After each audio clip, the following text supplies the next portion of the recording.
Hello, everyone. Yes, I know I'm very late on this. It is the season 3, episode 2, which is November 6th biggest update. Or I can't say biggest, but it's a very huge update that's happening. This is the dev live stream that happened either the 30th or 31st of October.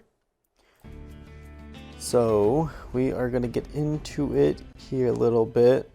Let me kind of. Yeah, it should be something like that, maybe.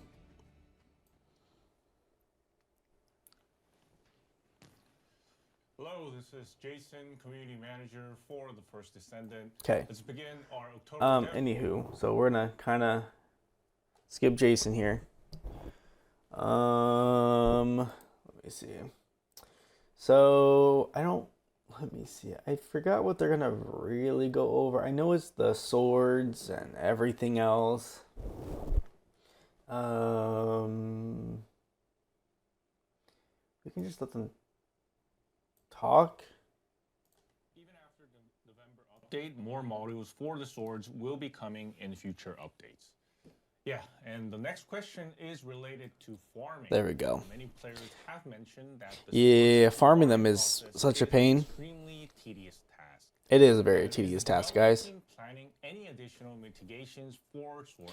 So the issue with the swords is they're more than tedious just because that they've increased it. I think it's I forgot, instead of 100%, I think it's 150%, which is only a 0.5%, I think, is the way that it works. Something like that. It's like 0.50, whatever it is. The issue though is that I've done like 10 different runs at one point and got nothing but gold. Like, if they were really trying to fix these swords, that they should be dropped in other ways. Like either from the Void Vessel 2.0 and the Wall Crasher, or it should be the Void Vessel 2.0 of the Sigma Sector. Make that additional loot, whatever. I don't know. The issue too is the gold rate is just simply too high. I would, if I can spit it out, I would take the resource boxes over the gold any time of the day.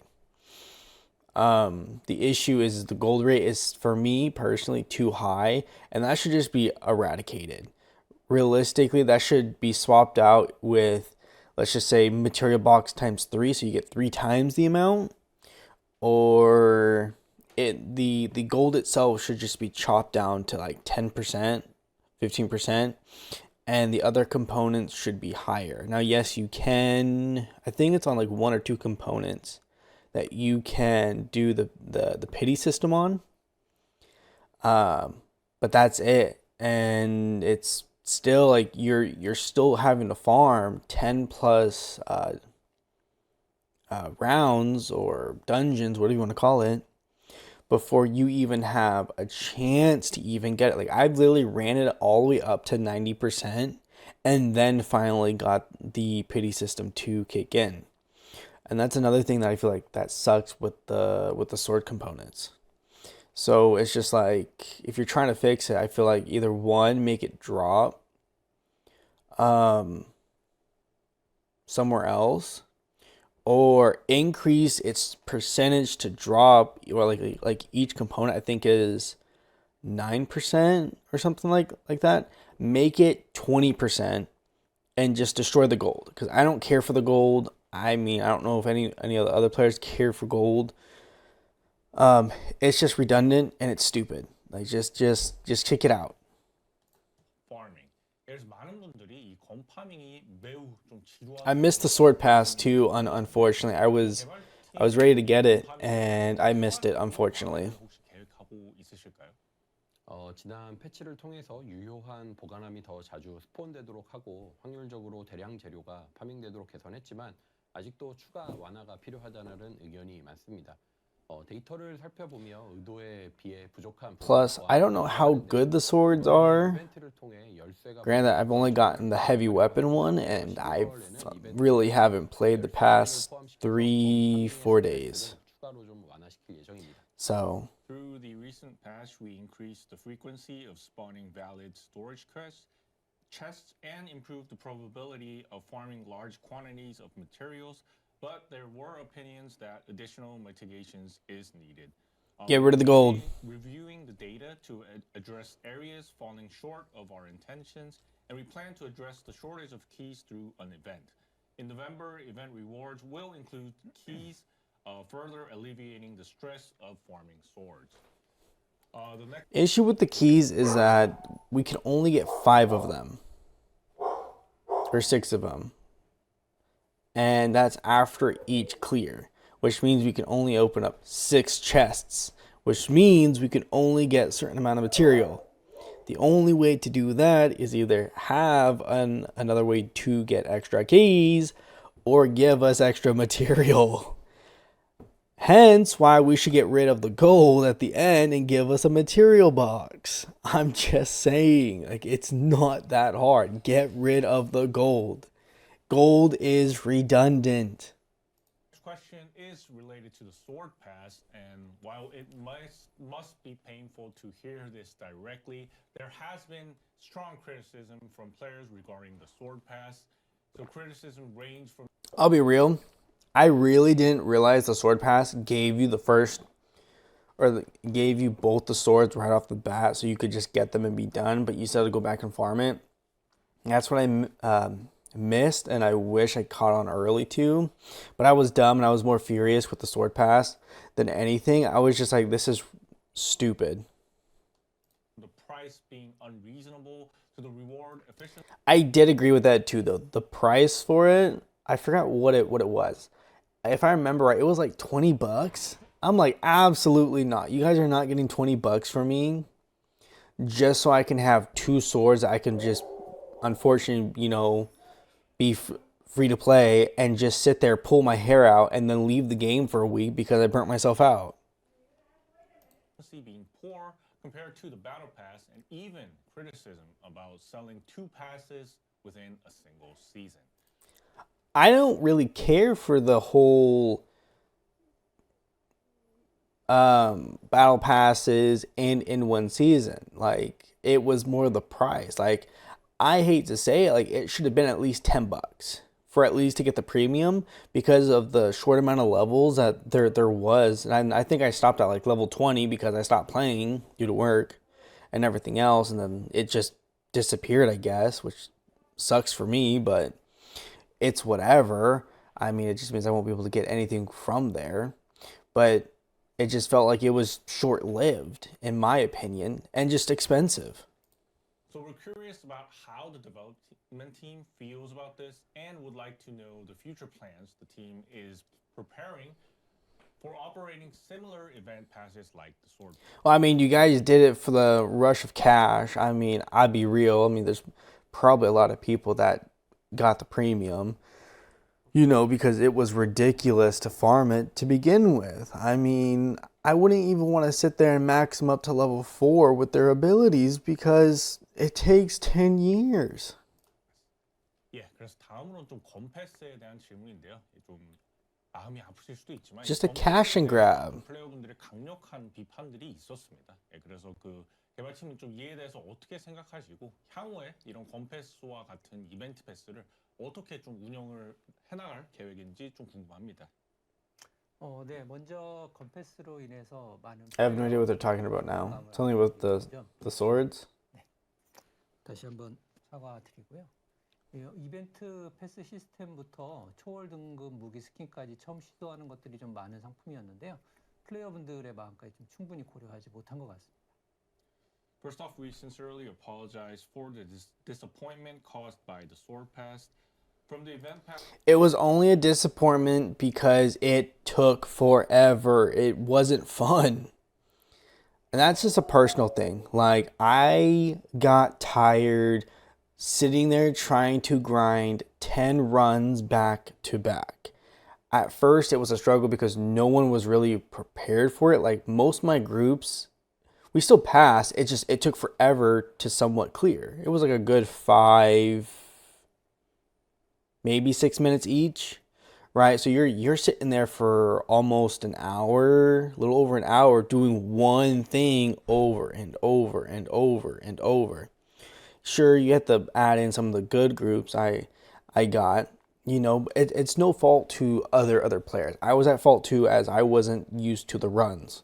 So I end up dying or, you know, holding back the group myself. And that's a fault for me to deal with. It took forever. It wasn't really anything new. You guys just rehashed the Void Vessel and threw something at us to hold us over, because the state of the game is kind of rinse and repeat, unfortunately. It's like live, die, repeat all over again. System to the Transcendent weapon skins. Many of these were first-time attempts, and we feel we did not sufficiently consider players' perspectives. I didn't mind the whole weapon skin, it's just that it was locked. As far as my knowledge is, they were locked solely behind the premium pass, which means it's a cash and grab, means you have to open up your wallet. I'm not saying it's a bad thing, I'm just saying that it should have been cheaper, because I think just to get the premium itself, it was around 20 bucks, and then that gave you 9 levels, right? I think the regular battle pass gives you, I think it's 15. I could be wrong. I think it's 15 or 20, whatever it is. So if you're gonna try and do 2 battle passes, it should be about the same level, in my opinion. Especially if you're trying to do a cash and grab. If I'm opening up my wallet and you're gonna take that much money out of my wallet, willingly, of course, because I have to willingly do it, make it worth it for me at least. And the skins were cool. I mean, I didn't really care for the big hammer, personally, from the heavy weapon. The other one looked pretty cool, but again, it was locked behind premium, which means only the people who were willing to spend the money were able to get it.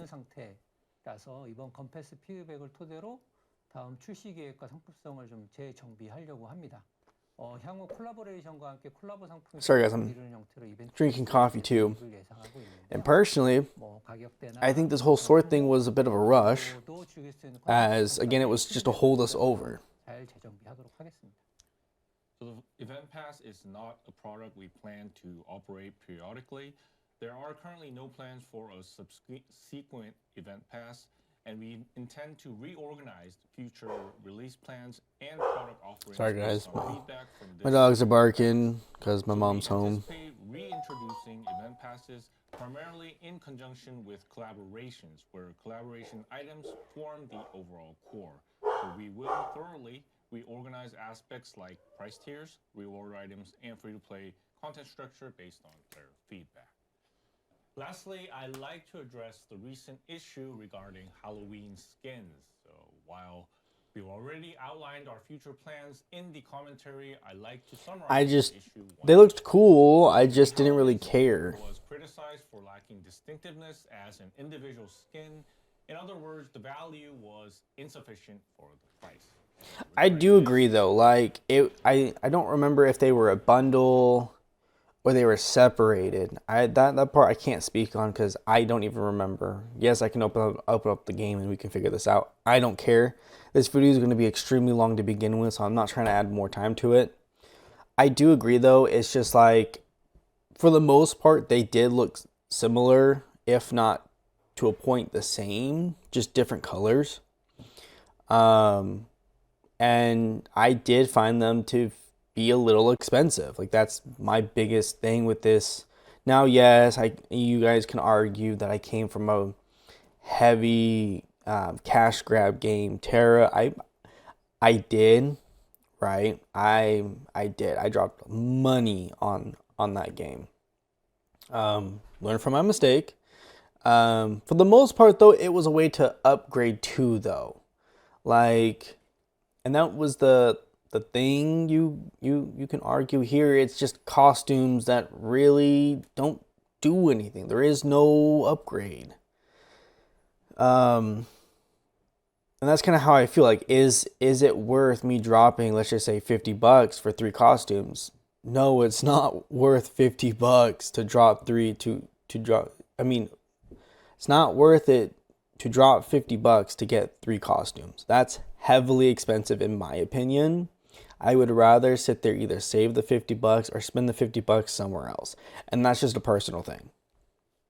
It would be great if you could once again summarize the dev. I also think, because this is on Unreal Engine 5, I don't understand why they can't do, especially if they're trying to get into like Transcendent skins. I don't understand why they and maybe they're just trying to keep on the DL, where they're doing more animated, I guess, costumes or skins for their Descendants. Like, for example, like, why doesn't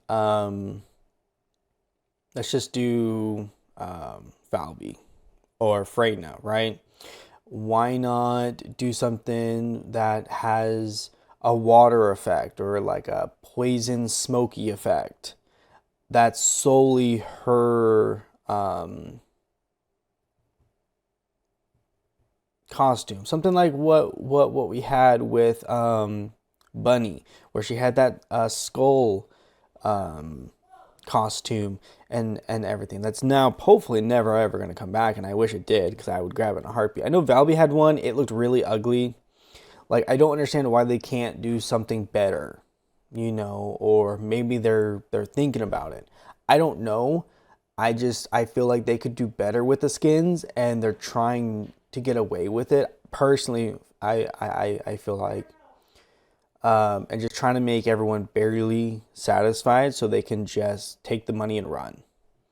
Like, where are my capes still? I'm just being honest. Where's my capes? Like, I'm still waiting for my capes or my animated capes. I mean, I would drop money a little bit. But I'm a huge cape person. Like, I want to feel cool. And that's the thing. It's just like, if they're trying to make skins, I don't know. And again, they could be experimenting. Let's let this continue. Maybe they're experimenting and trying to keep it a secret. I don't know. It's just, I feel like it goes back to them just playing safe and not completely experimenting. And I don't understand why they don't give out a costume, right? Like a concept. That's just a 7-day thing. See how it does, see the results, and then go based off that data. 다만 이제 이런 방향성 전환 과정에서 그 이전에 제작되었던 스킬들을 이제 튜닝을 하다 보니까 좀 부족한 점이 있었던 것 같아요. 원래는 10월, 11월에도 출시 예정에 있었는데 지난 데브라이브에서 공개했던 클리닝 서비스와 의료 지원 스킨 같은 경우, 그래서 해당 상품들은 스킨 출시를 중지하고요. 이벤트 보상으로 전환을 하기로 했습니다. As explained in the announcements, for individual skins, we aim to ensure each descendant's distinct identity to increase their value. However, skins produced before this shift in direction were still scheduled for release in October and November. Sorry guys, my dogs are just barking. Hold on, I'm gonna mute myself, guys. Sorry. Commercial release of these skins and instead offer them as event rewards. 네, 그리고 이제 말씀드린 개성이 더 강화된 개별 스킨들 같은 경우에는 26년 1월부터 적용돼서 출시될 예정이고요.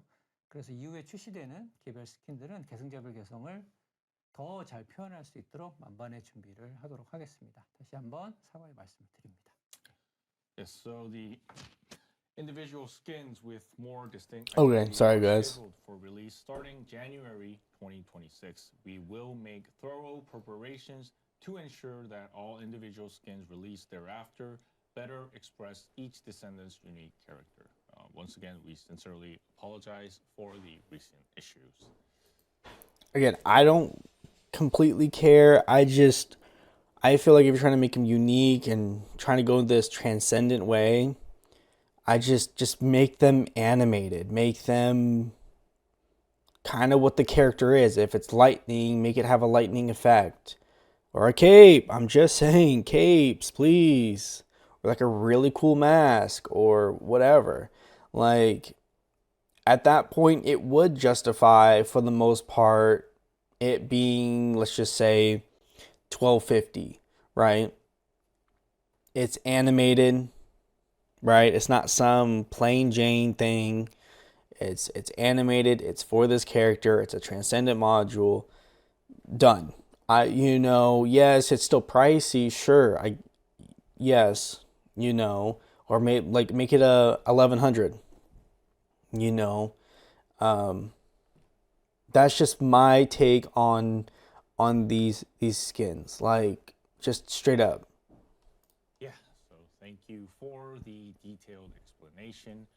October was a challenging month with many issues, making it a difficult time for both our players and the development team.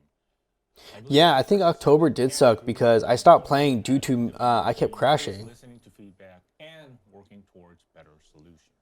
예, 상세한 설명 감사합니다. 이 10월 동안 좀 이슈가 많아서 플레이어분들과 개발팀 모두 좀 힘든 시간을 보냈습니다. 이 개발팀이 피드백을 듣고 좀 더 나은 방향을 도모하고 있다는 점에서 앞으로 퍼스트 디센던트가 더 좋아질 수 있다고 좀 생각을 합니다. Alright, so let's get the excitement back up a bit and move on to discussing the November updates, specifically the content for Season 3, Episode 2. Yeah, and this one's supposed to be very, very big. 11월 업데이트 바로 Season 3, Episode 2죠. I know we're gonna get. I've already done the trailers. We have a new character, Harris. We're introducing content. This is what I was looking for, and I couldn't find it. Which will be updated next. So, I'm gonna kind of jump the gun here a little bit. Season 3, Episode 1, that storyline ended already. So now we're going to go back, I guess, on to another main mission for Episode 2. I think they talk about it here.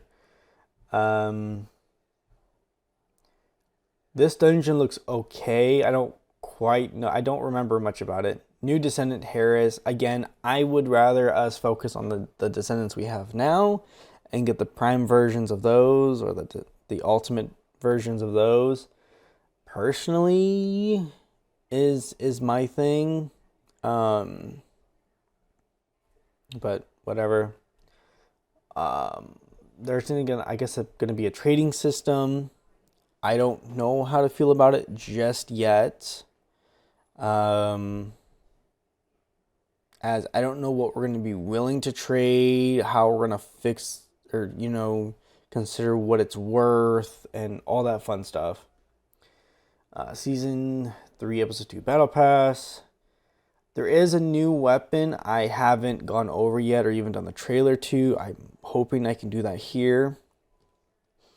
New modules, external components, mutant cells, trigger modules, all that fun stuff. They do talk about the collaboration on everything, and it's all about IP this, IP that. I get it. I do. It's a lot of legal things going on, so it takes months to do. I don't remember anything about the November skins, but let's get into it because again, this is gonna be a very, very long video. Yeah, like this is about 3 hours and 30 minutes, so we gotta get going. And one-on-one trading. So we'll dive into more details shortly. And of course, the main descendant for this month's monthly balance is another burning question. Please watch our dev live until the end to find out. But you guys gave it to us already, like. I don't know why they do this. Like, if they're trying to do a new descendant, they should just say new descendant and not show her off, literally.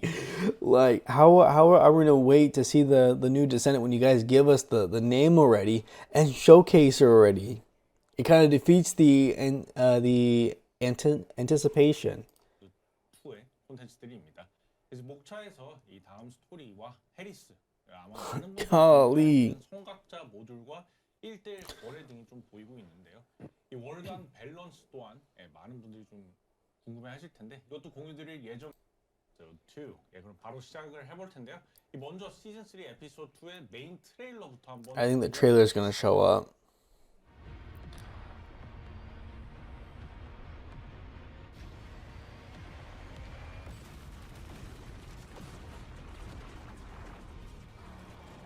Albion's final defense code is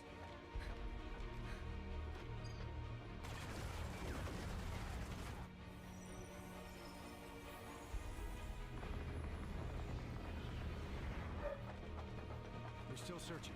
Arcade response is close. humanity will fight to the end.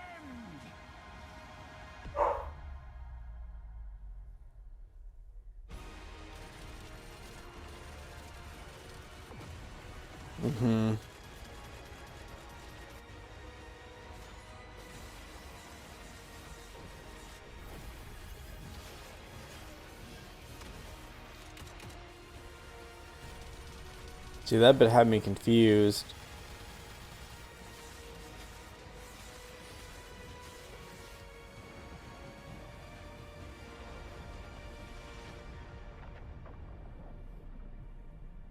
November or season 3, episode 2, November 6th. Oh. Yeah, so scenes from the new story were briefly glimpsed in the trailer, and the phrase "No retreat, no surrender." It really looks No quarter. really solid. 예, 그래서 트레일러 이 마지막 부분 후퇴도 항복도 없다라는 문구가 딱 튀어나왔는데 굉장히 좀 비장해 보입니다. 네, 그리고 트레일러에서 해리스 반장도 잠깐 등장을 했는데요. 엔드카드 해리스가 너무 매력적이어서 많이 기대하실 것 같아요. So Harris also made a brief appearance in the trailer, and in the end card, her appearance is so captivating that I think many players will be looking forward to. Yeah, I agree with that, and we want to introduce Harris soon. But before that, it would be best to first discuss the story of season 3, episode 2. I'm also quite curious about the scene where Alpha says humanity will fight to the end. 예, 그래서 그 해리스를 좀 소개하기에 앞서 먼저 시즌 3 에피소드 2의 스토리부터 좀 이야기하는 것이 좋을 것 같은데요. 또 마지막 그 알파의 중간에 인류는 끝까지 싸울 것이다. 이 장면 정말 궁금합니다. Okay then, let's start with the story, and the subtitle for this episode is Assemble. Yeah, so what does it mean? 예, 그래서 이번 에피소드의 그 부제 집결 이거는 또 어떤 의미일까요? 시즌 3 에피소드 1에서 알파가 카렐에게 붙잡히고 그리고 계승자들은 구심점을 잃으면서 이야기가 마무리되었는데요.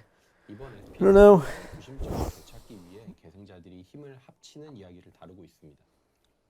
So in season 3, episode 1, Alpha was captured by Karel, and the Descendants lost their focal point as the story concluded.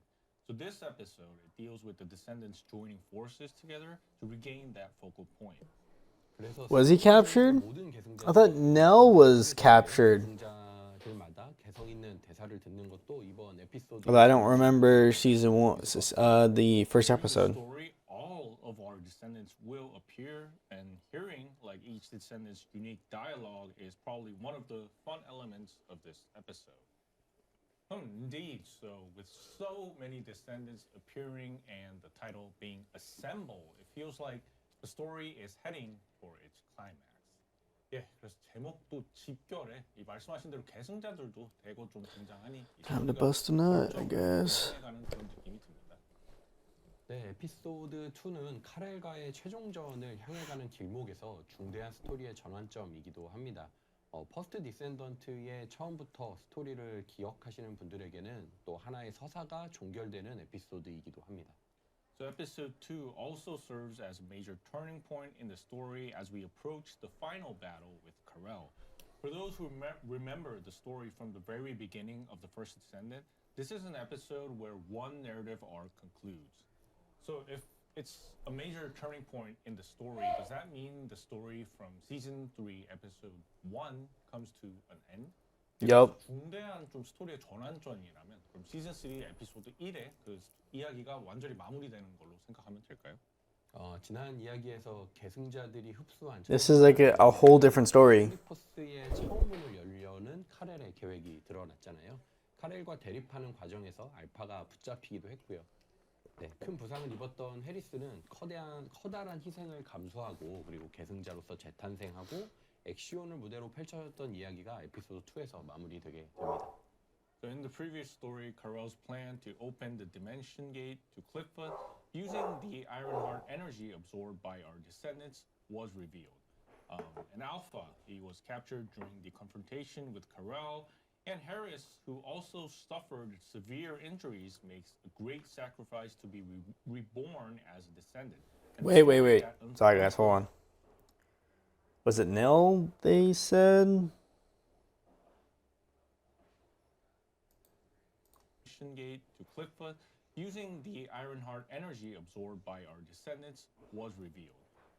And Alpha, he was captured during the confrontation with Carell, and Harris, who also suffered severe injuries, makes a great sacrifice to be reborn as a descendant.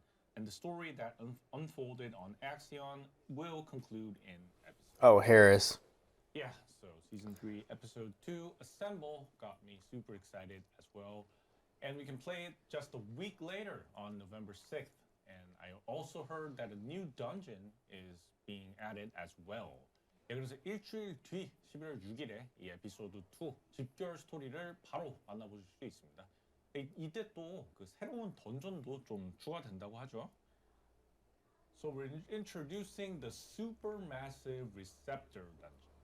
Players can enter this from Axion or use the Infiltration's operations terminal in Albion. I am curious about this. 수용체 던전인데요. 이 엑시온에서도 입장을 할 수가 있고 이 알비온의 침투 작전 단말기를 이용을 하셔서 들어갈 수도 있습니다.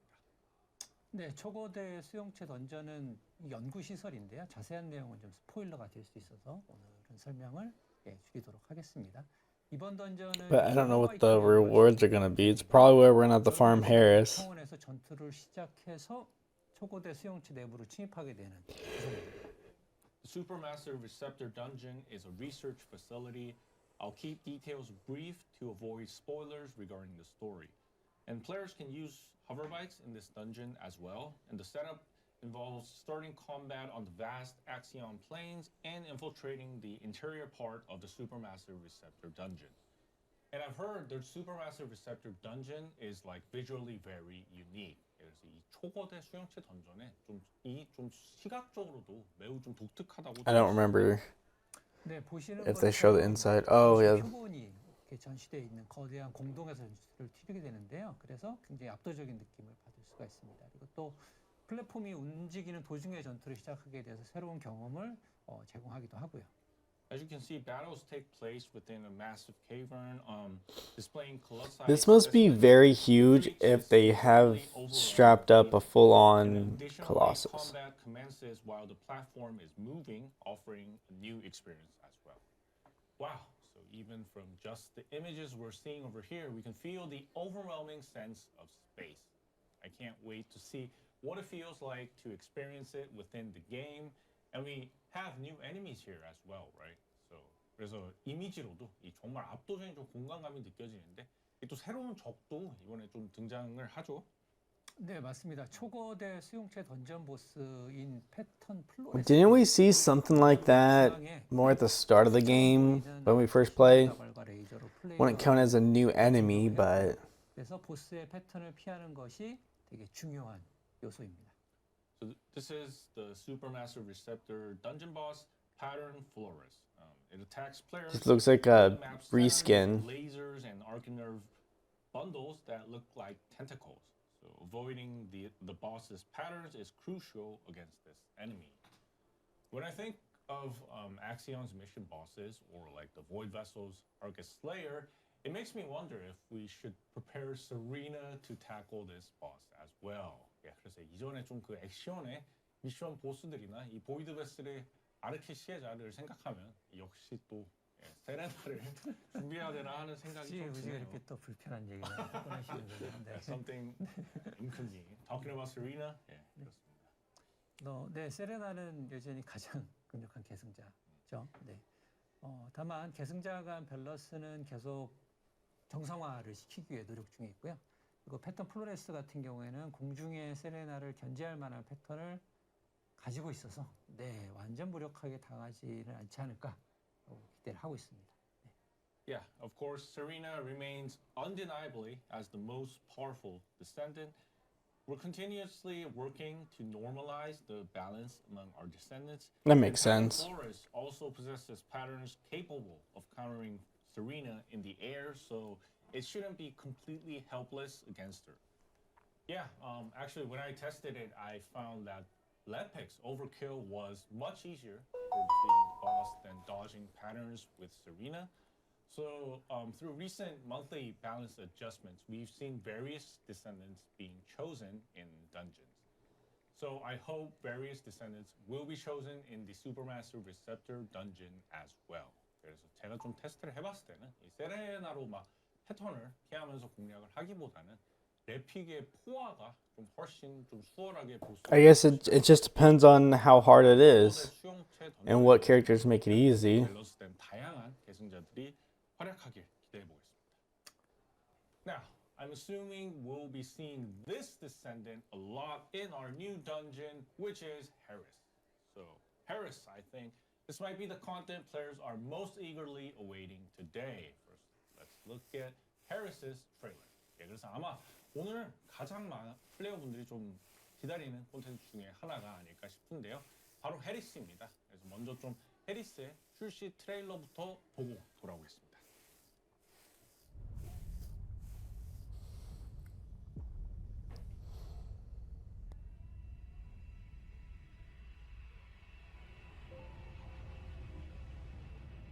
I think I still have to do the trailer for this, but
Wow, I love that last scene. You know, the sword kept appearing in Harris's trailer, and I'm really looking forward to seeing if she's a descendant specialized in the sword. 그래서 해리스 트레일러에 I mean, let's pause it real quickly. I mean, I hate to say it. I mean, you gotta have a character that can deal with the sword. I mean, not saying that we don't have characters that wouldn't benefit from the sword, but if you're gonna make a close quarters brawler, you might as well just, if they benefit from the sword, you might as well just do it. I mean, otherwise, I don't really use the sword. I don't see a point realistically. Maybe for fun or to level it or whatever. But I mean, it feels like they were kind of forced to have a character that focused more on a brawling or brawler type fighting style, rather than using the descendants that they have now to benefit off it. And that's just how I see it. Granted that it could have been, what's his name? It's either Esmo or Kyle or whatever. Even I'm forgetting that one poison guy. I think they could benefit from it. Granted that they have a lot of movements that can help with that to close the gap, but this is definitely more of a brawler type in your face character, which emphasizes why they're trying to show off the sword too with Harris. That's just my take. It really depends on how she really functions in the game itself, rather than these little short clip trailers that only give us a feel and not the actual like how it is. 아예 또 해리스가 검에 특화된 계승자일지도 상당히 기대가. And I mean, yeah, sure, the whole sword thing was cool visuals. We ain't gonna be able to do that in the game. We ain't I'm sure many players that are cool. eagerly waiting too. Let's jump right into the game and check it out. Yeah, so we're looking into Harris. 뭐 채팅창에 닥터 땡땡땡땡 얘기가 많이 나오네요. Ah, Give it to the construction card, Captain. I'll take care of it.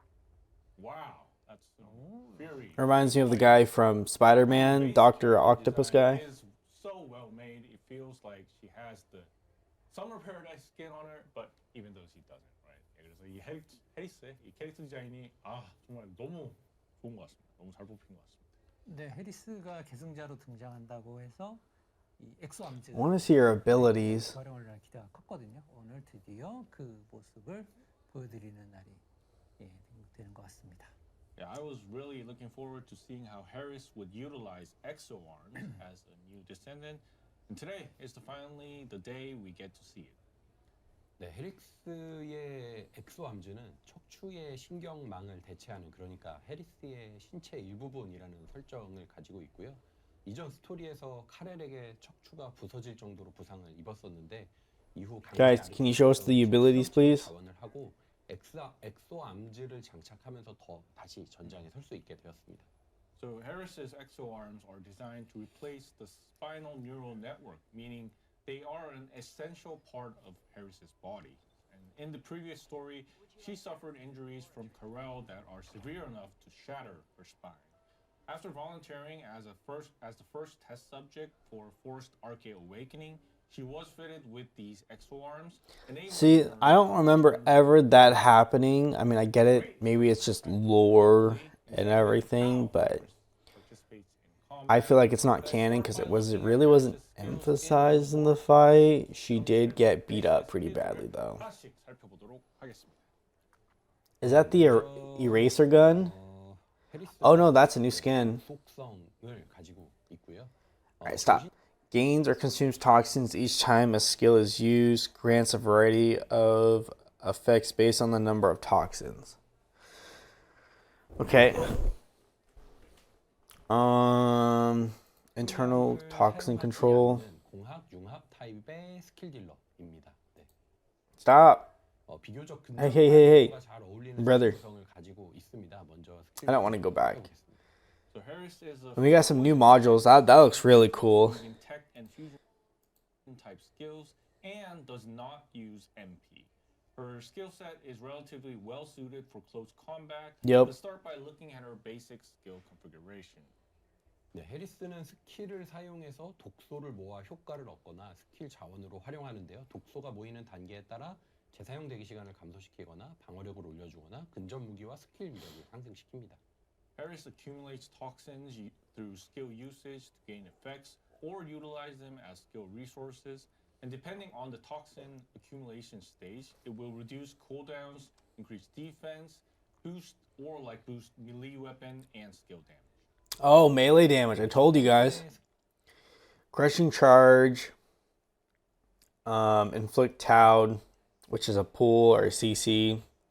Using crushing charge. What's that?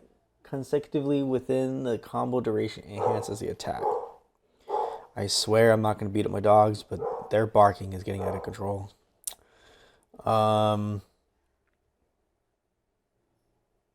Wow, that damage goes up. So it looks like a max of 6 stacks. Stack cooldown is 12 to 3.2, so you can kind of tap that sucker. Damage range goes up to a max of 6.5 meters, which is, it's not bad, I guess. Max expandable range is 200%, but the damage goes up. Well, I can't see what's at the bottom here. Hopefully they'll go into it, but it almost doubles. 스킬은 So- 돌격자세라는 스킬이고요. 액수 암수로 적을 공격하는 스킬인데요. 사면 타제에 더 강한 데미지. I guess it just depends on how often we're gonna really be using that. Maybe to close a gap. Enemies with the exo arms, and it deals stronger damage on the third strike. 네, 이렇게 사용되는 She 스킬이고요. lost health. So the motion So kind of changes with like each consecutive hit, and the movement's real refreshing, and the That's kinda impact cool, is actually. quite heavy. 그래서 이 동작이 좀 시원시원하고 이 타격감도 좀 묵직하게 좀 느껴지네요.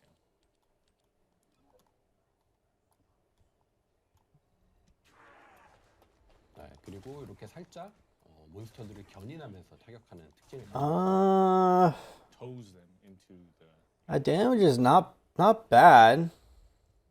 두 번째 스킬은요. 네, 바로 현장 난입 스킬입니다. Sight 그래서 적을 intrusion? 타격하는 스킬인데요.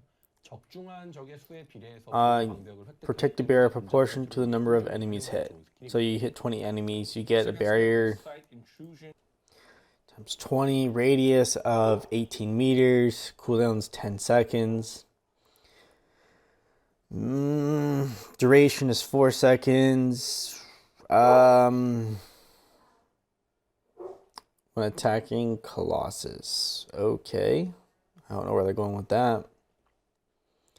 So protect the barrier gain is max HP times 50%. Which makes So Varys that could be jump massive. Enemies.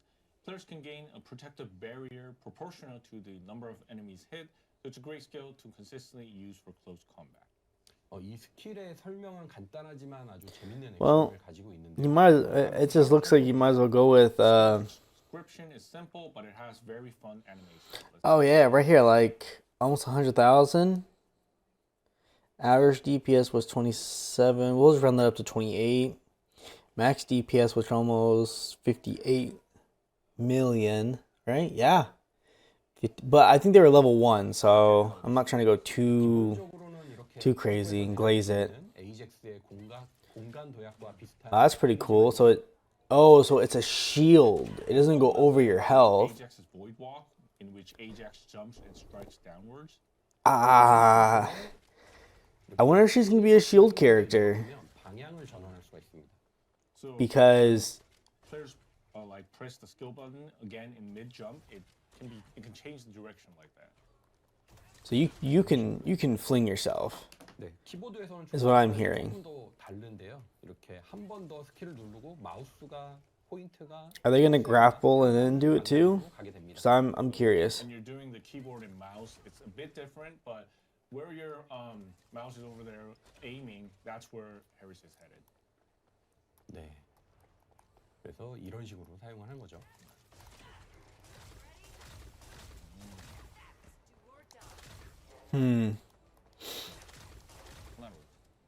Pulls them together. 그런 근접 공격들은 사실 이제 방향 전환이라든가 It's critting okay. 흩어져 있는 경우에 되게 Again, I think they're level 1, so I'm not trying to go 있고 and glaze it. 활용성이 더 Yeah, level 1. Like close combat, it's kind of like difficult to aim, get these enemies together. But she can tow, change directions, so I think she's gonna be a good distance. 근데 그래서 지금 1, 2번 스킬들을 보니까 확실히 뭔가 기계판을 엑소 함수를 이용한 I wish that they would max them out just so we could see. After seeing skills 1 and 2, I don't. Harris 3.3 million, artist using I think, is what I saw. 치사하게 기계팔로 두드려 패는 네. Designate danger zone. I saw this, and this is. 주변의 적들에게 데미지를 입히고 If this is what I think it is, this is really cool. And I'll let them explain it. I don't want to give it away. zone, and it consumes toxins to deal damage to surrounding enemies, while Harris gains a buff increasing movement speed. It's like another. It's like a ghetto bunny. 3번 스킬이 독소를 이렇게 감소시키기 때문에 3번 스킬을 쓰는 동안 독소를 모으는 1번 스킬을 활용하거나 2번 스킬을 활용하면 좀 더 오랫동안 지속할 수도 있습니다. So skill deals continuous damage to the surrounding area, and while skill 3 is reducing toxins, using skill 1 and 2 to engage in combat allows you to consume toxins while simultaneously acquiring them. preventing the skill from like ending due to toxin depletion. Mm-hmm. 네, 다음은 4번 스킬 폐기물 처리입니다. Waste 엑소 disposal. 함재에서 레이저를 That was actually pretty 발사하여 cool. 적에게 데미지를 주고 적에게 근접 무기 추가 피해 디버프를 걸고 자신에게 방어력 상승의 버프를 걸어줍니다. But So the next I want them to skill get to is, something waste else disposal. The skill fires that I off find exo arms that unique enough that it is and then interesting. applies a debuff that makes enemies receive additional damage from melee weapons and applies a defense boost buff to herself. 네, 해리스는 전체적으로 근접전을 위한 스킬 구성을 가지고 있고 검의 I 유령을 wonder how 있어서 I didn't read the debuff percentage, so I just hope it's good. Close combat and possesses skills that buff the power of swords, making her a Descendant who is expected to show synergy with swords. Yeah, so she seems like a Descendant with quite a busy skill combination. Hold on. And it looks like What were players will those need to use numbers? skills appropriately depending on the situation. Stop. That's a lot of defense. Holy cow. That's a lot of defense. That's a lot of health too. Holy cow. That's a lot. I wonder what those two defense things do. Like I wonder how far she gets buffed, dude. Situation, and it might take Because the only other person I know that has this much, if not more, defense that you would maybe do, right, is Ajax. time to get used to it. However, the fact that she has skills and buffs that synergize well with swords is a very promising point. See? Now, Swords. Director, let's move on to the two new Transcendent modules for her. 해리스가 검과 좀 궁합이 좋은 스킬과 버프가 있다는 것은 I'm curious about this. I don't know if they go over it, but I'm curious. 두 가지 투월 모듈 한번 소개 부탁드리겠습니다. Force, supervision, changes the crushing charge and waste disposal skills, changes the crushing skills to a ranged attack. Skill that fires a laser forward. The waste disposal now is continuously consumes toxin but deals massive damage. That might be 첫 번째 good. 초월 모듈은 집중 감독 시간입니다. I don't know. 패시브 스킬에서 검 버프를 제외하고 스킬 버프에 더욱 집중하는 네, 초월 모듈입니다. So the first So- Transcendent module is Focus Supervision. This focuses more on skill buffs, excluding the sword buff from passive skills. 네, 1번 스킬은 레이저를 발사하는 스킬로 변경을 하게 되고요. Okay. 그리고 4번 스킬은 독소를 소모하여 지속 방출하는 Oh, so it's a laser beam instead of just a quick laser. Laser firing skill, and skill 4 is changed to a laser beam that continuously emits poison by consuming toxins.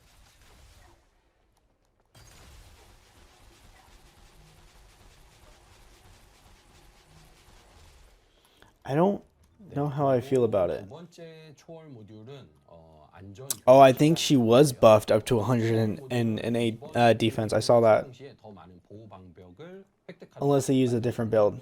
초월 모듈입니다. The second Transcendent module is Safety Training. This Transcendent module grants more protective barrier when using skill 2. 네, 그리고 How? So you lose a little bit of damage, or maybe they lost a little bit of damage. I think radius was the same. I think everything else was the same, so I wonder how much it actually does. 단발성 광역 데미지를 주는 스킬로 바꾸지만 아군에게 보호 방벽을 부여하는 버프 스킬로 전환하는 내용입니다. This is another thing from Ajax with his shout or whatever it is. So it changes skill 3 into a skill that deals single target area damage, but converts it into a buff skill that grants protective barrier to our allies. Yeah, that reminds me of Ajax again. Harris's skills. I think many players are curious where to farm her materials. 그래서 아마 많은 분들이 그러면 해리스를 어디에서 파밍하는지 좀 I bet it's gonna be that supernova thing. 네, 저 얘기하기 앞서서 어제도 알비온에 써 있는 해리스 반지 76,000, dude. 랑 매칭이 안 된다. 네, 네. So, It's hard to match Harris over there with the Harris at 이거요? Albion. 얘가 Kind of 얘인가? difficult to match, yeah. 얘가 얘인가? 그래서 이러면서 그치 뭐 꾸미는 거에 따라 많이 바뀔 수 있죠 사람은. People can change on how they make their appearance. 아무튼 네, 이번 본론으로 들어갈게요. 네. 네, 해리스는 You know, I just realized this looks like the almost the costume that the girl wore in Final Fantasy. What was it? Is it 15? It's that really like long 100-hour plus video game. And you go to the girl to fix up your car and everything. This kind of reminds me of that getup a little bit. 초고대 수용처에서 파밍을 하게 됩니다. 도면에 직접 집중 공략을 걸 수 있는 방식이고요. 해리스의 도면과 희귀 기초 재료 역시 모두 초고대 수용처에서 파밍을 할 수가 있습니다. Players can be farmed in the new Supermassive Receptor Dungeon. Knew it. Players can set target reward on the blueprint itself. Harris's blueprint and rare basic materials can also Just the all blueprint. be farmed in the Supermassive Receptor as well.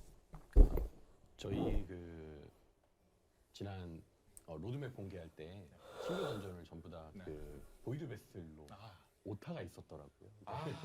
네, 그래서 이번 던전이 보이드 베슬로 알고 Man. 계시는 분들이 많이 계신데 I gotta fix that again. Sorry, guys. 침투 작전으로 진입할 수 있는 일반 던전입니다.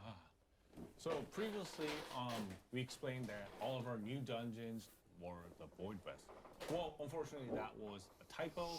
This dungeon is not a Void Vessel dungeon.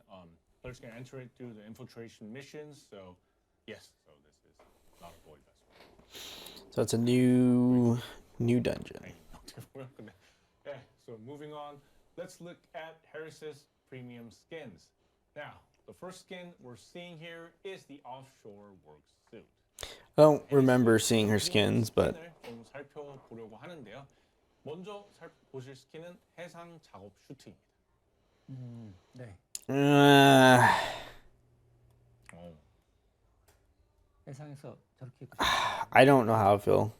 Yeah, so Harris's premium skin isn't Summer Paradise, but it does have that Summer Paradise vibe. 예, 그래서 이 Summer Paradise의 좀 느낌을 주기도 합니다. 되게 비슷하게 좀 보이기도 하는데요.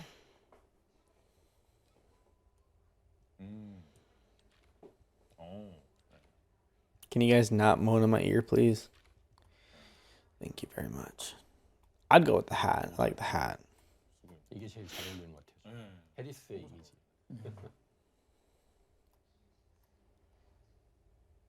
네. 해리스가 작업반 출신이라는 설정 때문인지 이런 볼캡 모자에 대충 묶은 머리 스타일 뭐 이런 게 캐릭터성하고 잘 어울리는 것 같습니다. Yeah, first because of Harris's background as a former construction team member, this kind of baseball cap paired with a casually tied up hairstyle really suits her character. 베요네타 I think her hair would have been fine just down, but whatever. Oh, yes. Stop talking about Bayonetta. 나중에 좀 설명드리고. Speaking of her work crew background, let's also look at the multi-purpose overalls. 그래서 이 작업반 출신이라는 What? 말씀이 나왔습니다. Multi-purpose overalls. 작업복 스킨도 살펴보겠습니다. I generally like this. I just don't care for the hairstyle or the head skin. 네, 작업반에서 일할 때 입던 의상입니다. 고글도 메인 스토리에서 보던 그 뭐라 그래야 되지? 네, 그 디자인이고요. 네. It gives me like that. What's that? Padme from Cyberpunk 2077 많이 나요. kind of vibe. 뭐 이런 택티컬한 네, 복장도 저희 게임 컨셉에 잘 맞고 좋은 것 같아요. 네. Yeah, so this is an outfit Harris wore when she worked at the construction team before becoming a Descendant. And yeah, the goggles, they match the look of Harris we saw usually around. I thought she had dreads for some reason in her original model of the game. The multi-purpose overalls is a reward from Season 3, Episode 2, Battle Supply Shop, right? 그래서 이 다목적 작업복은 시즌 3 에피소드 2 전투 보급품 상점의 보상이죠. 네, 맞습니다. 전투 보급품 상점을 통해서 획득할 수 있는 무료 스킨입니다. That's right, it's a free skin obtainable through the battle supply shop. Now, yeah, that concludes our introduction of Harris, our native Dang, bro, I want to see the other costumes. to play as Harris starting next Thursday, November 6th. Also, players can earn Harris's construction team skin multi-purpose overalls for free. Yeah, we're just gonna skip ahead. 네, 성각자 모듈은 새로운 타입의 계승자. What's this? Transcendent, acquired rank, 10 to 30. Ancestor modules. Oh, whoa, this is actually, whoa. Wow. So you can, wow, dude. You can have up to 4 electric skill power, critical hit, and hit damage. Whoa. 154.4%. Wait a minute. I don't remember seeing this. Critical hit 329.9%. I mean, I hate to say it. I mean, this runner's resolution second mod is like a god roll, dude. It has capacity, and if the socket type matches, the capacity is discounted, same as before. No, I want to see this in action, dude. That changes some things, dude. Where is this going to be in the super massive dungeon? 그러니까 나에게 쓸모없는 마이너스 옵션을 뽑아서 유용한 플러스 옵션을 극대화시키는 구조입니다. So ancestors models randomly generate up to 4 options, and when there are like 2 options, they can be higher values. When one minus kind of negative option is generated, the maximum value of the plus, like positive kind of option, increases. So in other words, it maximizes useful plus options. I'm sorry, dude. Like a lot of us are gonna sit there and try and get all positive modules. That 26% is not bad anyways. So I see where the trading system's gonna come in. Definitely see where it's coming in. This is about to be, I'm not saying completely massive, but this is gonna be pretty huge. For that specific descendant are only assigned to the module. So, for example, an ancestors module for bunny will never have an option for increased tech skill power, something like that. It doesn't matter if you guys are giving us an electric skill power boost ratio, and then we can do the tech or whatever in our reactors. Through our game build. 그래서 이 좀 듣기에는 좀 상당히 복잡해 보이는데요. 이 빌드를 통해서 좀 설명을 해주시면 플레이어분들이 좀 더 쉽게 이해를 하실 것 같습니다. 네, 아까 해리스 소개할 때 노출이 돼서 다들 저거구나. So that's what it is. That's an ancestor mod. 네, 보시는 바와 같이 성각자 모듈 Wow, dude. 으로만 옵션이 생성이 되고요. Skill cooldown, dude. 두세 개의 모듈을 Wow. So as you can see, ancestors modules generate options based purely on their stats. This means a single high-quality ancestors module can replace 2 to 3 other modules. Ooh, that one hurts. 119.3 negative in your defense, dude. Ooh, that hurts. For example, like if you can secure range or like critical hit chance with an ancestors module, players can save the module slots. Wow, you can get defense. So I guess you can acquire everything. Builds performance. Yeah, but however, like acquiring, those high tier ancestors modules will likely be quite challenging. 예, 근데 말씀하신 좀 그런 약간 상급 옵션의 성각자 모듈을 좀 획득하기는 어려울 것 같긴 합니다. 네, 1대1 거래가 함께 도입되기 때문에 I wanted to see in action. 어렵고 높은 가치를 가지도록 설계를 했습니다. 성각자 모듈은 파밍하기에도 조금 더 Now, I 어려운 wonder if we're able to upgrade them to their... Since one-on-one trading is being introduced to alongside with it, the high tier options are designed to be difficult to obtain and will hold high value. 네, 그리고 그동안 아이템과 트리거 모듈은 노란색 궁극 등급의 옵션까지만 Can you guys upgrade one to show us, please? 최대 주황색 초월 등급 I'm curious to see that. 희귀성과 가치가 존재하는 모듈입니다.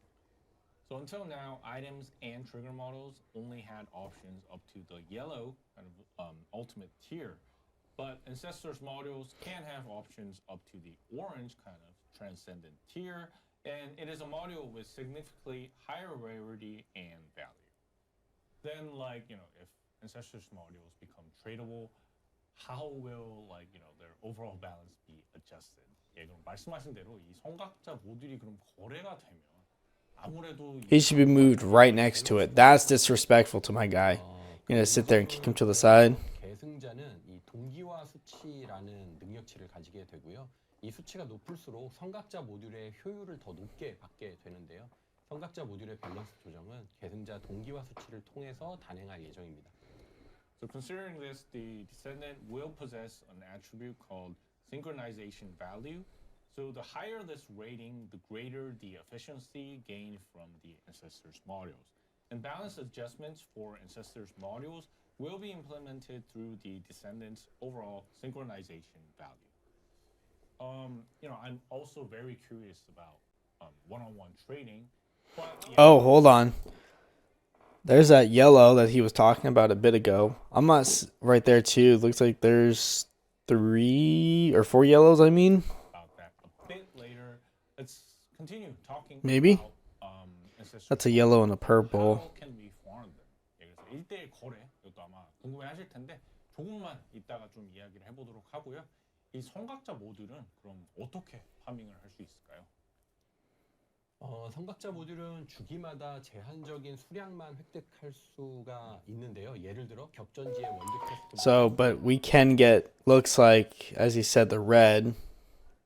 So we can get transcendent level, I guess, ratings on these.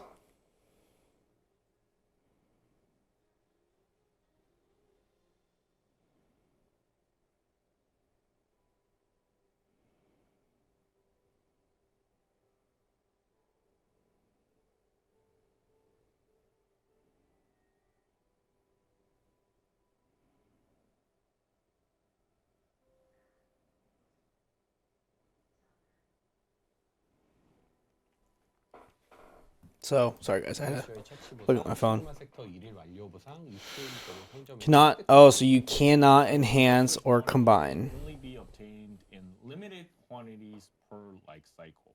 So for example, they are given as rewards for the overall world quest and defeating the wall crasher, completing Sigma sector daily missions, and also from the ETA-O store. So I guess it means that the daily acquisition quantity is capped, and it appears the system prevents players from grinding more to obtain higher tier options. I don't know. I don't. 하루에 획득할 수 있는 수량이 제한되어서 I get it. I do. I get it. 플레이를 할 수밖에 없는 I don't. I guess it depends on what the daily limit is. 성각자 모듈 역시 재조정이 가능하고요. 호버바이크처럼 전체 옵션을 다시 뽑는 기능인데요.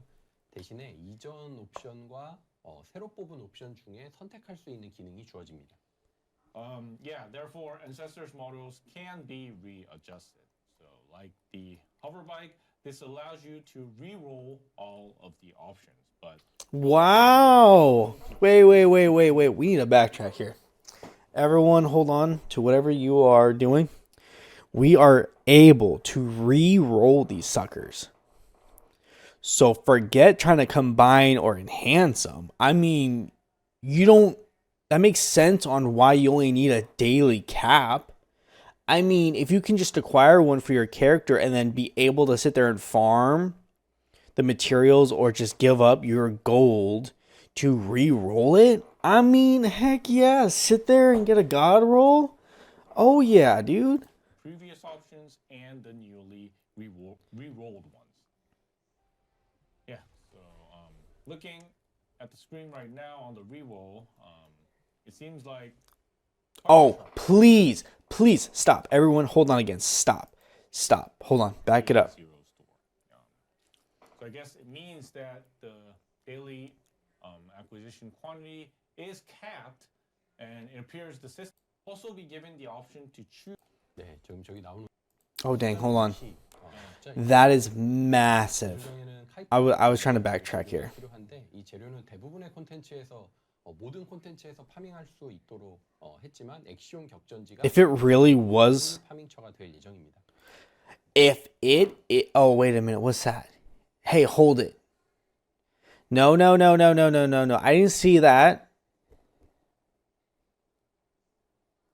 What material is that, dude? What? That's massive though, dude. The amount of, you can even get HP in this. I don't know if we're able to like hold on to the skill power boost, like the non-attribute. Something like we can do it with our weapons when we readjust them. Yeah, the numbers over there, they are temporary, and readjusting. Oh dang, they're temporary. I thought it was literally going to be like this solid. But why does it keep going up? Gold.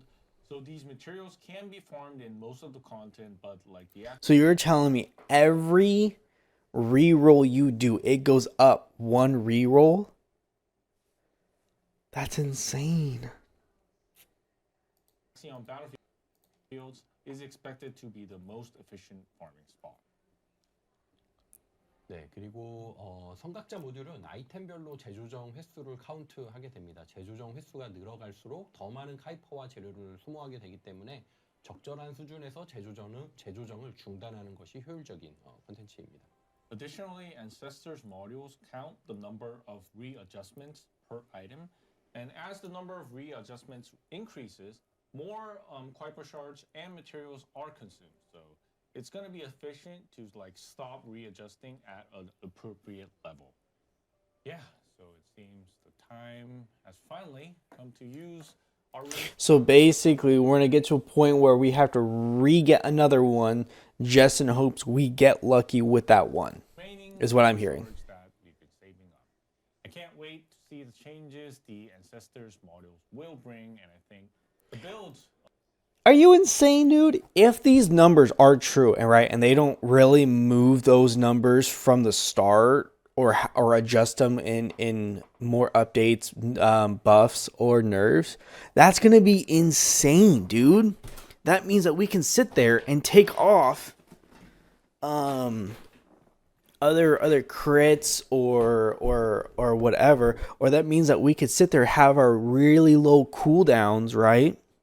Like what is like Valby, right? And then get lucky with a really high crit and a really high critical hit and critical damage, right? With more cooldown, with a non-attribute buff too, and now you're doing all that, really good damage. Now you're critting and doing more damage. Heck yeah. Of our descendants on the leaderboard will start to shift a bit. I mean, even Serena or Freyna or whoever, dude. That's massive. I must have fell asleep during this. That's massive. 생겨날 그런 변화들이 너무나 좀 기다려지긴 하는데요. 말씀하신 좀 그런 상급 성각자 모듈을 파밍하기 위해서 당분간은 열심히 좀 파밍에 집중을 해야 될 것 같은 느낌이 듭니다. Now, let's talk about the trading system. Yeah, something I think many players are looking forward to. The trading was also a system with various speculations. Today we'll see how it's structured and what items can be traded. 예, 이번에 소개할 항목은 바로 거래입니다. 많은 분들이 좀 기대도 하고 좀 추측을 많이 해주실 것 같은데요.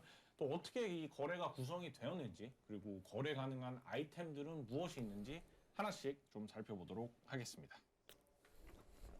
네, 기본적으로 거래는 1대1 거래 시스템이고요. 거래를 하려면 This is nice 알비온 서버 and not nice all at the same time. It goes back to what we're able to trade 입니다.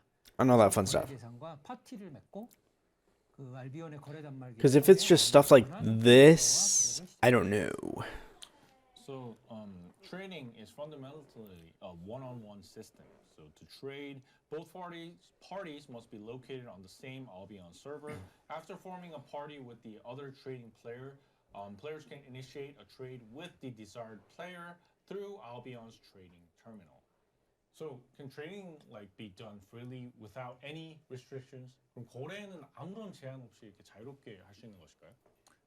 그건 아니고요. 게임 내에서 발생할 수 있는 여러 가지 문제들을 방지를 하기 위해서 The one thing that I'm seeing right now is we shouldn't have a trade fee on our own caliber. We should lose gold, right?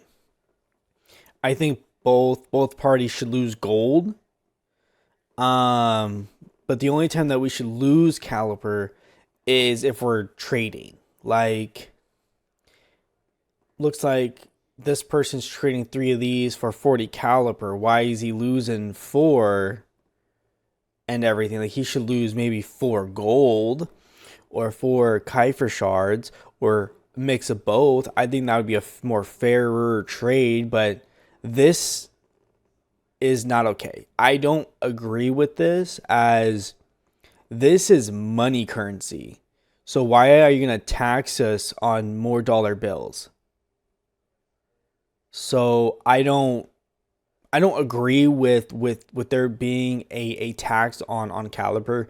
It really should be gold or the Kiefer shards or both, or no tax at all.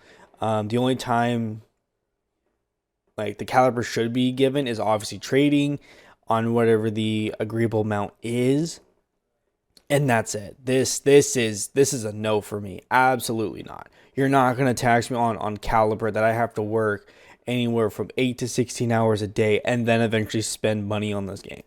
거래를 할 수 있는 이 권한을 얻어야만 거래를 할 수 있고, 여기에는 좀 몇 가지 조건이 존재를 합니다.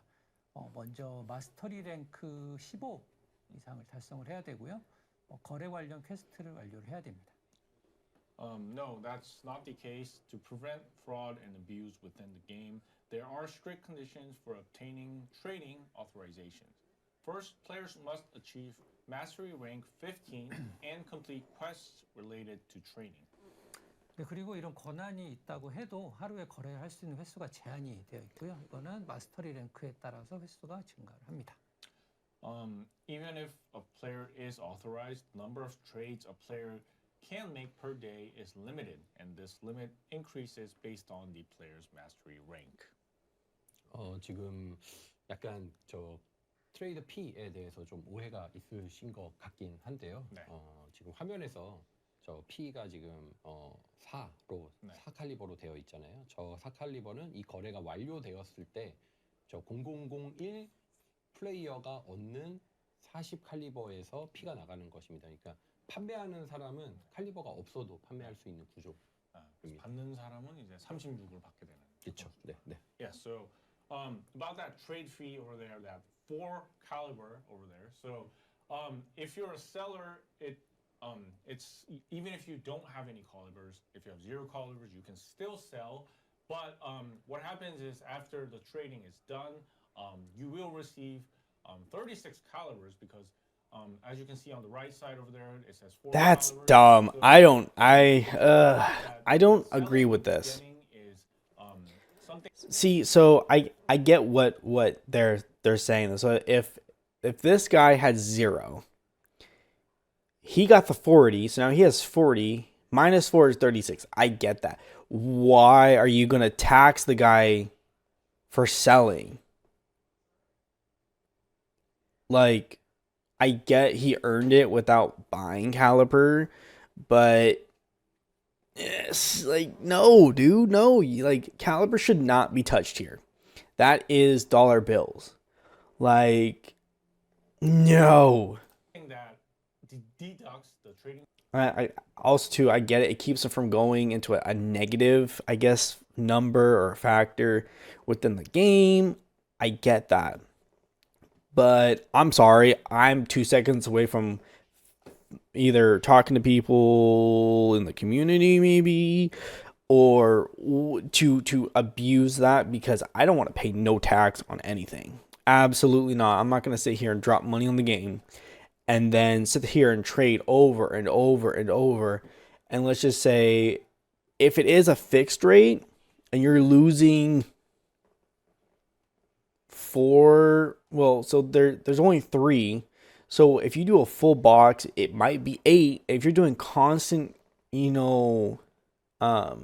trades, maxing it out, and I'm guessing this is the amount of trades that they can do per day. So what is that? 64 caliper per day, right? 8 times 8. I think that's either I'm dumb or I am right. That was the wrong thing. It's 64. That's a lot of caliber per day. Yeah, because it only goes up from there. That's a lot. Absolutely not. Yeah, that this starts to grow really fast if you're sitting here trading. Now I get it if you don't the only way that you're going to counteract this fee is if you charge the person the fee on top of whatever the amount so they get the agreement. And that is the only way I can see this actually working out, is if you tax the person for buying so then you can get off the sales tax. Fee and then gives it to the seller. So even if the seller has nothing, the seller can still get 36 calibers after deducting the 4 caliber fee. So yeah, that is something that our director wanted to explain. Yeah, and I'm gonna charge people the tax fee. PlayStation players must enable two-factor authentication in the option or account menu. This is actually a mandatory policy from PlayStation for in-game trading, so it cannot be avoided. Steam and Xbox players, they can still trade without the two-factor authentication. 네, 그래서 이 플레이스테이션 플레이어분들은 옵션 계정 메뉴에서 2차 인증을 꼭 체크해주셔야 거래가 진행을 가능합니다. 이는 All right, I'm gonna move on. This trading kind of had me upset a little bit. 그리고 구매자는 웹거래소에서 희망하는 상품을 찾게 되면 바로 구매 버튼을 눌러서 게임에 접속 중인 판매자에게 귓속말을 보낼 수가 있고요. 그 뒤에 게임에서 I guess that there's a website now. 만나 거래를 진행을 하면 됩니다. Hold on, we gotta backtrack. But yeah, I've just got one concern. Then how do I find other trading players? 예, 그럼 이 한 가지 좀 걱정되는 부분은 어떻게 하면 다른 거래자를 좀 찾을 수 있을까요? I mean, can't we just have the icon just sit there above our heads? 웹거래소는 공식 홈페이지와 컴패니언 앱을 통해서 제공이 됩니다. That's why we've prepared the web trade market, and the web trade market is a feature available through the official website and companion app. Yeah. 네, 판매자. I mean, I guess it makes sense. I mean, 있습니다. 지금 화면에 보시는 것처럼. 네. 그리고 구매자는 웹거래소에서 희망하는 상품을 찾게 되면 바로 구매 버튼을 눌러서 게임에 접속 중인 판매자에게 귓속말을 보낼 수 Wait. 있고요. 그 뒤에 게임에서 hold on. Sorry guys, I hit the wrong button. So are we gonna be able to re-roll these now? Or what? Like, because if we can sit here and actually re-roll them to make them better, then that would be nicer. 파티를 맺고. I mean, I wish we could just upgrade them a little bit. So sellers can list items they wish to sell on the web trade market. When buyers find a desired item on the market, they can immediately click the purchase button to send an instant whisper to the seller that is currently logged into the game. After that, they can form a party within the game, meet in Albion, and complete the transaction. Yeah, So I guess like players speaking different languages can trade without needing to chat with each other. Yeah, really hoping that trading proceeds without any critical issues. 예, 그래서 좀 That makes sense. So honestly, like this can be pretty huge, 것으로 보이는데 이 거래가 문제 없이 especially for people who sit and grind and grind and grind and grind, who have that time, unfortunately. Respect to all you guys that can sit there and grind all day, but then that leaves me or like other people who are stuck at work for long periods of time, multiple days at a time. Yeah, as it is the first implementation of the trading system in the first Descendant, we're expecting several operational issues. Nevertheless, we will monitor and stabilize the system to ensure it settles in smoothly, so we kindly ask for your understanding regarding this matter. Yeah, so trading. We have been sharing lots of major new systems today, and that has been taking quite a bit of time. There's still plenty of content left to cover. Now let's move on to the Season 3, Episode 2 Battle Pass. 예, 그래서 오늘 좀 소개해드릴 내용이 많아서 좀 시간이 지나고 있는데 아직도 좀 소개해드릴 콘텐츠가 많습니다. 예, 우선은 시즌 3 에피소드 2 배틀 패스를 먼저 살펴보도록 하겠습니다. What's going on? 네, 이번 배틀 패스의 주요 상품은 신규검 하이퍼노바. Oh, the battle pass. Oh, hey, that looks actually pretty cool. I don't remember this. The main items in this battle pass are the new sword Hypernova and the common skin with the medieval knight concept Exo-Knight. About time we get like a really, well, hopefully a decent knight costume. 네, 화면 한번 보여주시죠. Hypernova.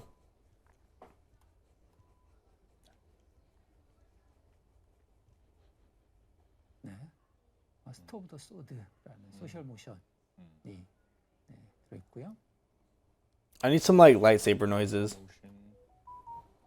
That's actually not that bad. That's not bad either. 네. 그리고 네, Way, I like that stance. Ooh, now that is what I'm talking about. Now we're getting somewhere, guys.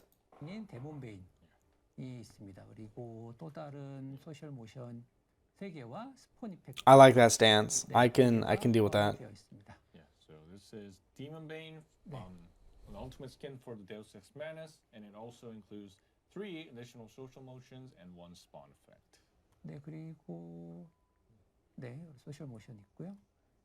그다음에 11페이지에 있는 하이퍼노바의 스킨은 약간 방향. No, get rid of that. 그리고 이제 네, 그 엑소나이트 헤드 스킨이 있고요. 그리고 13페이지에는 네, 엑소나이트의 공용 스킨. 네. 중세 기사 컨셉. No, how dare thee? Oh, I thought we were gonna make it like a battle dress for once. Oh. Sorry, guys. I may sound like a little bit of a freak, but like, dude, you know how cool it would be to get like a battle dress, dude? Like, keep this and give me like a dress with like little frills at the end or whatever they're called, with some like decent. The shoes are fine, but I want more like shin guards, dude. Oh, dude, that'd be so cool. 네, 멋있는 스킨이 네, 마지막 페이지에 들어가 있습니다. I'm actually kind of ready for this. I'm not gonna lie. It's about time we get a decent armor with pauldrons that are actually on the same shoulder and not just one-sided.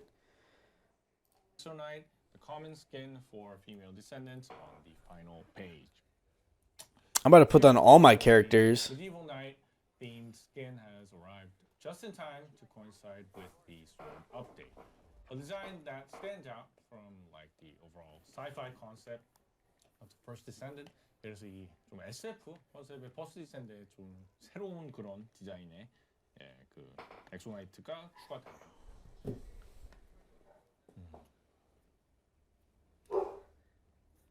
네, 어떤 검이 가장 잘 어울릴까요? 네,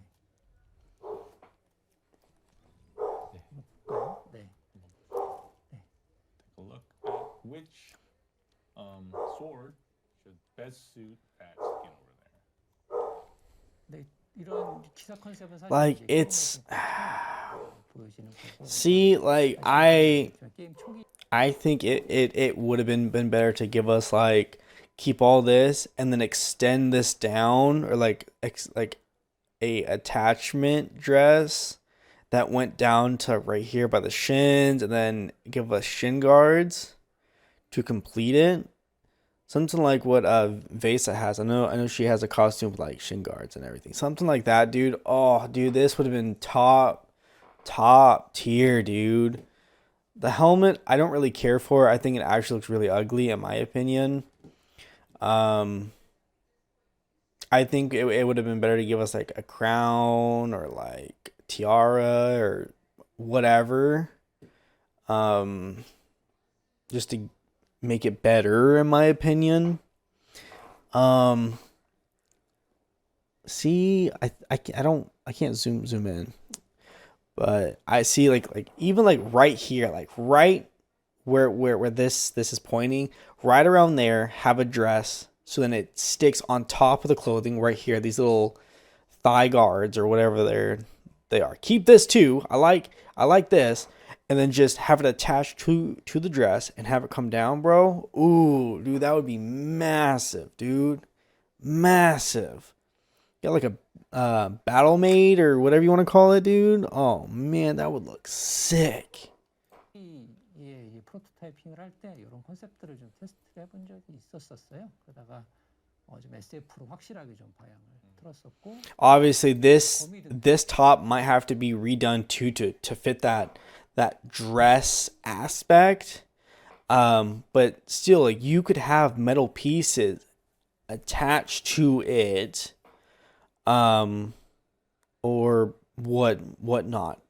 Keep all this. This is nice. You know, unless you want to make the shoulders more intimidating, but something like that. They went way too simple with this. They could have done better. I feel like, again, the helmet. I think it should have been a closed helmet.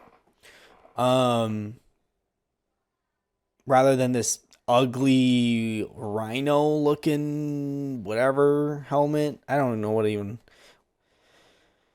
whatever this is.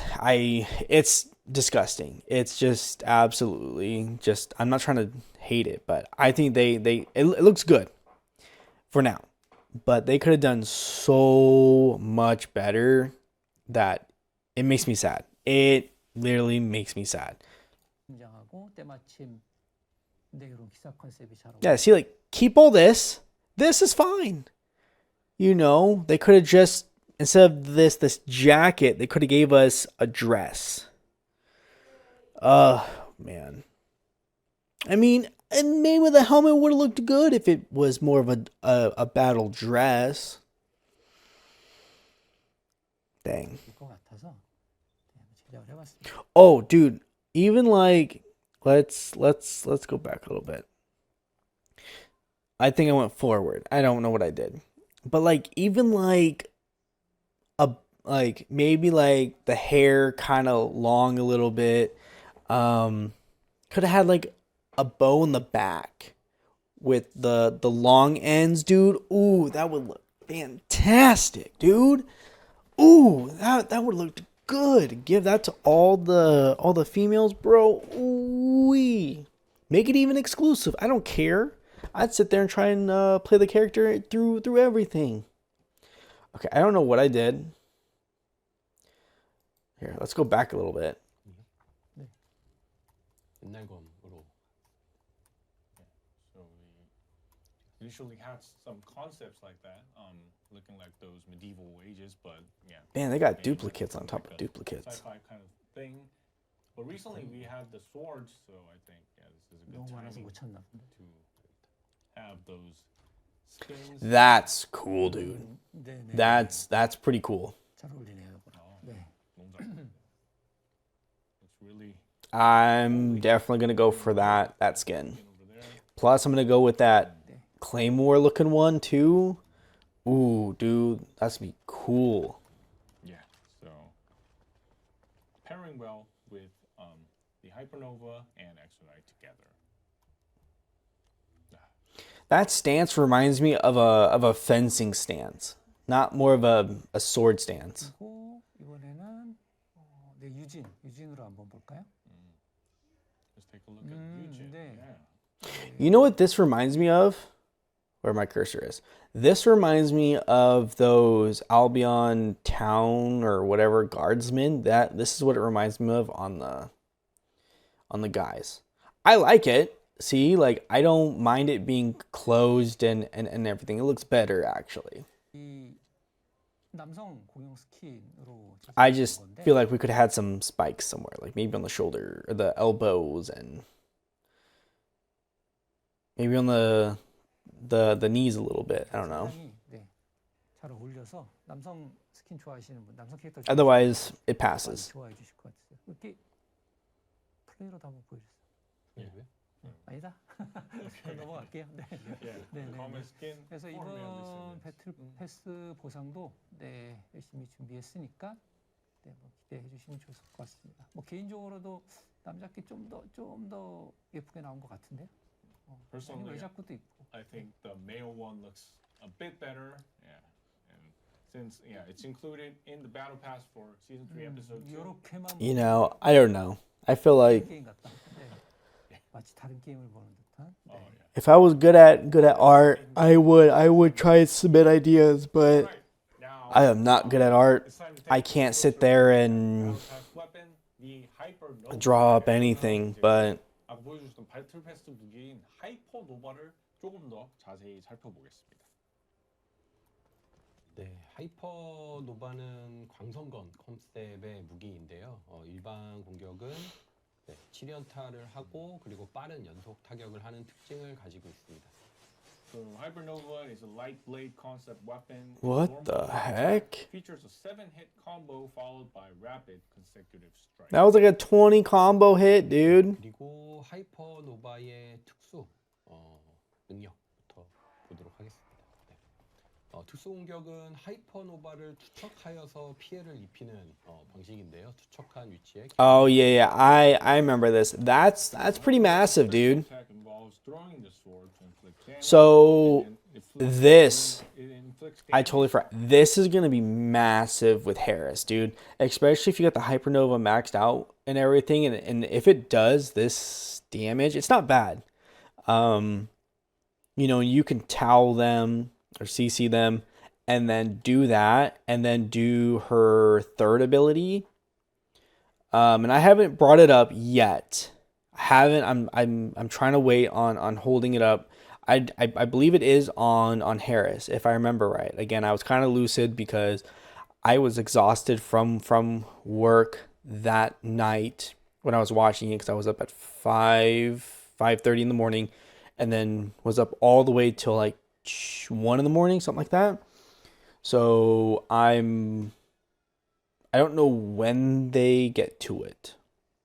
But this ends up being massive. I really didn't realize if you do the combo like that, it's just massive. 그리고 투척한 위치에 견인 효과와 Yeah. 피해를 부여하고 Yeah. 무기를 Yeah, dude, that's a lot of damage. 칼로 추가 피해를 입히는 그런 무기. And it's critting just about every hit too. Like that's just ridiculous. Location, it deals additional damage through a supernova Yup. explosion Yup. when retrieving the weapon. 네, 견인 상태를 지속한 시간이 길수록 초신성 폭발의 데미지가 길어지는 방식이고요. 적들을 한 점으로 모을 수 있어서 근거리 전투를 진행하는 Sorry, guys, got the hiccups. 과 콤비네이션으로 활용하기에도 좋은 무기입니다. 해리스랑 궁합이 잘 맞게 The amount of things that you can kind of now do. I totally forgot about the supernova. Duration, the pull effect is active. It can gather enemies into a single point, making it an excellent weapon for Harris to utilize in close. Well, this is nice for most characters a little bit. So once again, Like Esmo, Kyle, Lepic wouldn't be too bad. a new Even that one poison guy, which is the light brand. I don't know his name. I just want to say Kyle. 이 하이퍼노바의 신규 초월 스킨도 이번에 추가되는데 바로 광명입니다. I would say even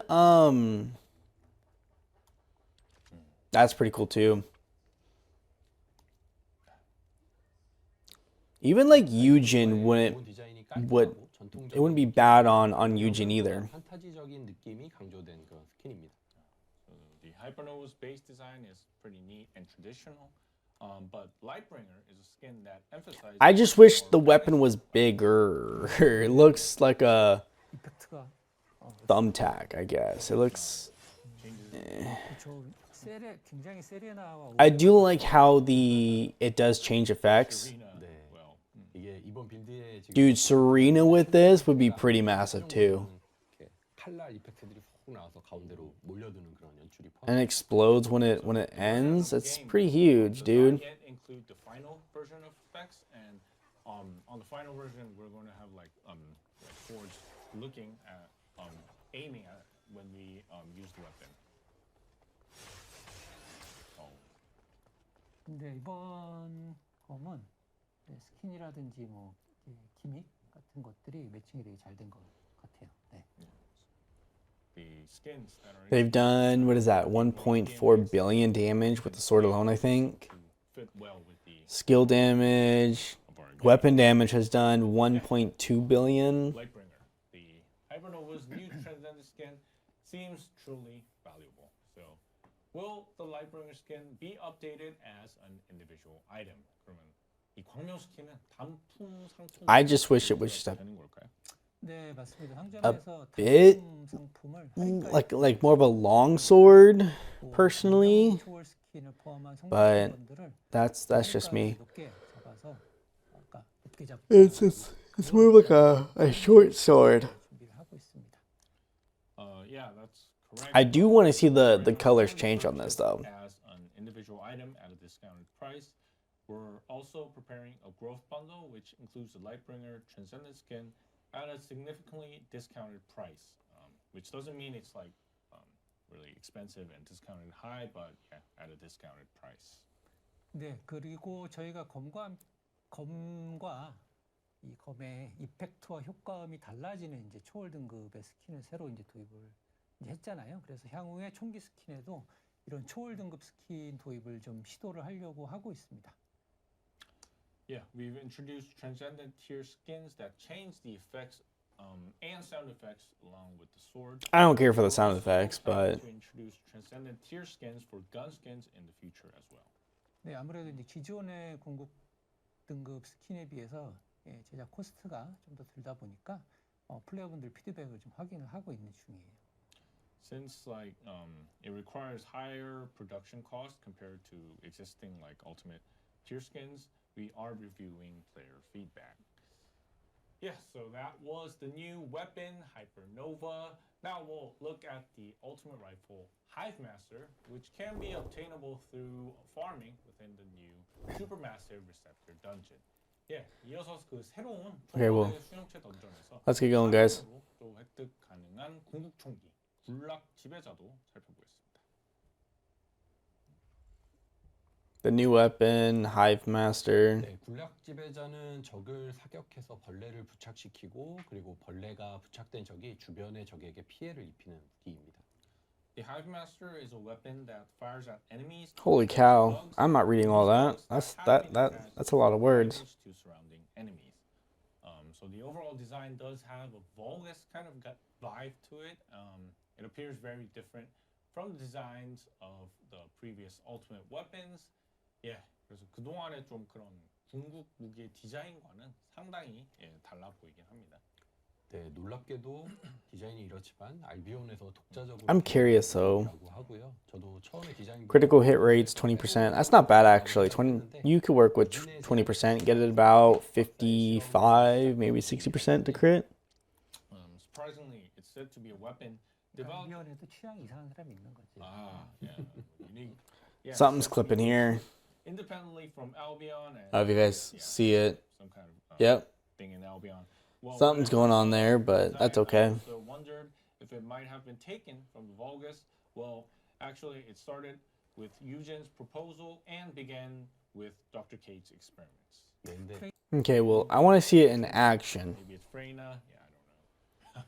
Yeah, so I can almost hear Eugen's grumbling tone. Let's see how it works at the laboratory. 예, 그러면 어떤 방식으로 But 좀 we all know these are level 1 monsters, so don't expect too much. 네, 우선 적을 사격하면 이렇게 머리 위에 충격벌레라는 벌레를 부착시키게 되는데요. 충격벌레가 부착된 대상은 주변의 적에게 So is 사격을 it 일정 횟수 명중하면 방전이 발동해서 주변 적들에게 피해를 부여하면서 기절 효과를 부여하는 그런 효과입니다.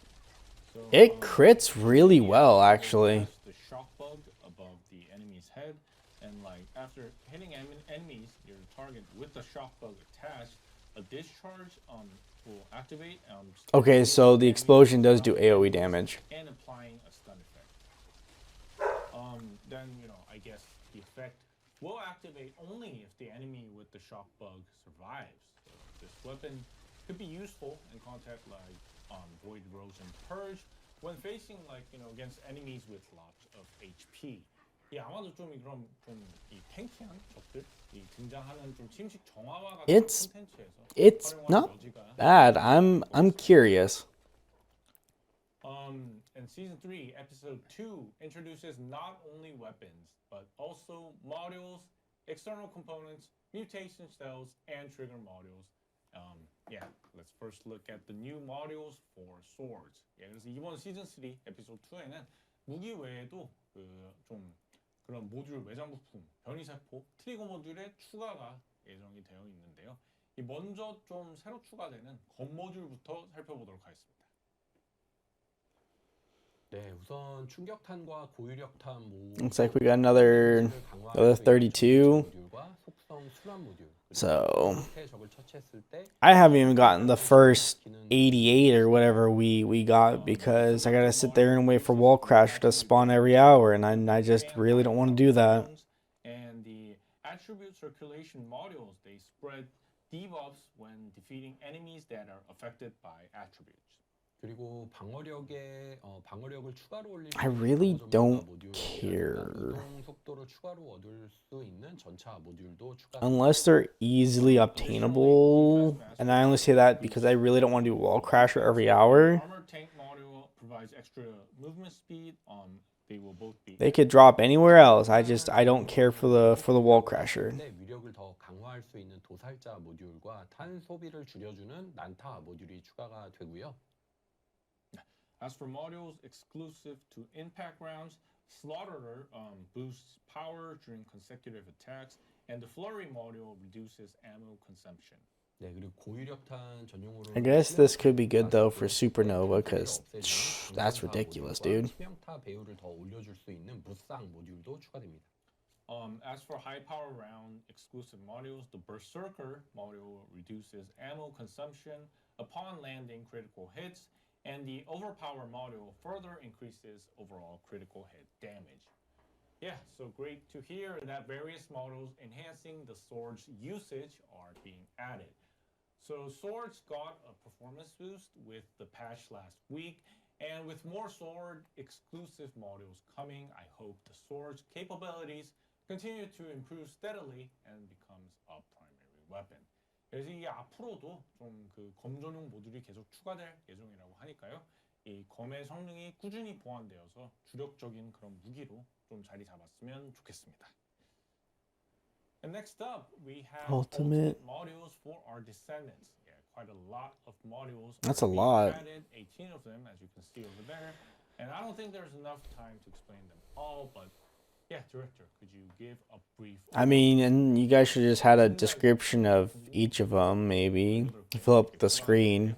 Your ultimate modules times 18 kind of takes a good portion of most of this. 간략하게 좀 설명 부탁드리겠습니다. 네, 이번에 추가되는 모듈은 모두 트리거 모듈과 함께 사용할 때 효율이 높아지고 Have own defense into percentage applies to skill power. 라는 모듈은 저편의 힘 트리거 모듈의 Relative speed to self, or guarantee relative speed, skill power, 지속, 지면 지속 스킬의 위력을 늘려주는 모듈입니다. firepower conversion, steel, vanguard to self, when granting steel vanguard. Actuals convert to percentage and add a weapon attack for 10 seconds. Power beyond self, on granting void recharge self effect. Range 14.8. And it also boosts the power of like global area and skills. So it sounds like These not bad. together. 완전히 트리거 모듈과 좀 Some of these are not bad. 모듈로 보입니다. 네, 맞습니다. 계승자 모듈 10칸을 어떻게 조합할지 고민이 되실 텐데요. It just depends on who you're going to use them on. 궁극 모듈로 채운다면 훨씬 효과를 크게 볼 Like 수 있어요. Bunny, maybe. Yeah, that's right.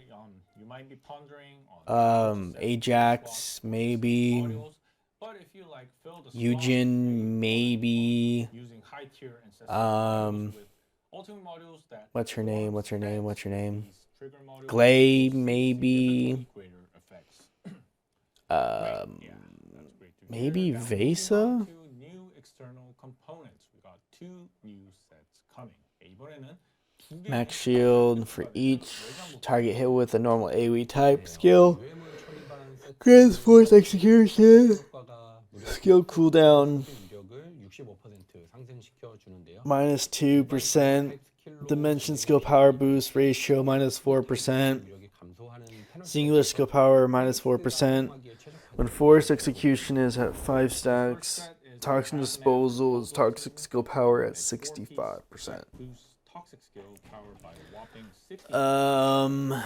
There is a penalty of which normal I don't AoE type know skills reduce about the this power one. of I don't and singular I don't know. skills when dealing damage to enemies. Ultimately, making this an optimal external component for Harris. makes sense. 두 번째 세트는 맥동하는 힘 세트이고요. Pulsating power sensor. 자원 소모량은 증가하지만 Ooh, hold on. Toxin resistant looks plus 7%. While an emission type skill is active, grants output amplification 1 stack up to 5 for 10 seconds. So output amplification emission type skill power 6% and skill cost 4%. When output amplification is at 5 stacks, adds emission type skill power to 10%. So does that? Ooh, I just hit the mic. So does that mean that the 6% goes up to 30% because it stacks up to 5 and 6 times 5 is 30?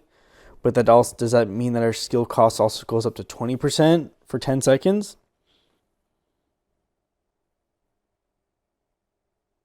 So, but then couldn't you also times that by another 10% because once it's at, let's just say 30%, it goes in up additional 10%. So would that sit at 40% for 10 seconds? I wonder if I'm reading that right. 또 증가되는 그런 효과입니다. This is not bad. It's definitely like a 범위와 플레이어 hit and run for bunnies and definitely a hit and run for Harris. The second set is the pulsating power set. The power of emission type skills is increased, but the skill cost increase the longer the skill is maintained. Harris also possesses Yeah, so the longer the skill is maintained, it keeps going up till it hits 5 stacks, which is 20%. and Blair as well, who utilize emission type skills. Yeah, so the November update. Yeah, so what do you say, Bunny? Usually large number of It'd be Bunny, Blair, Harris. mutant cells.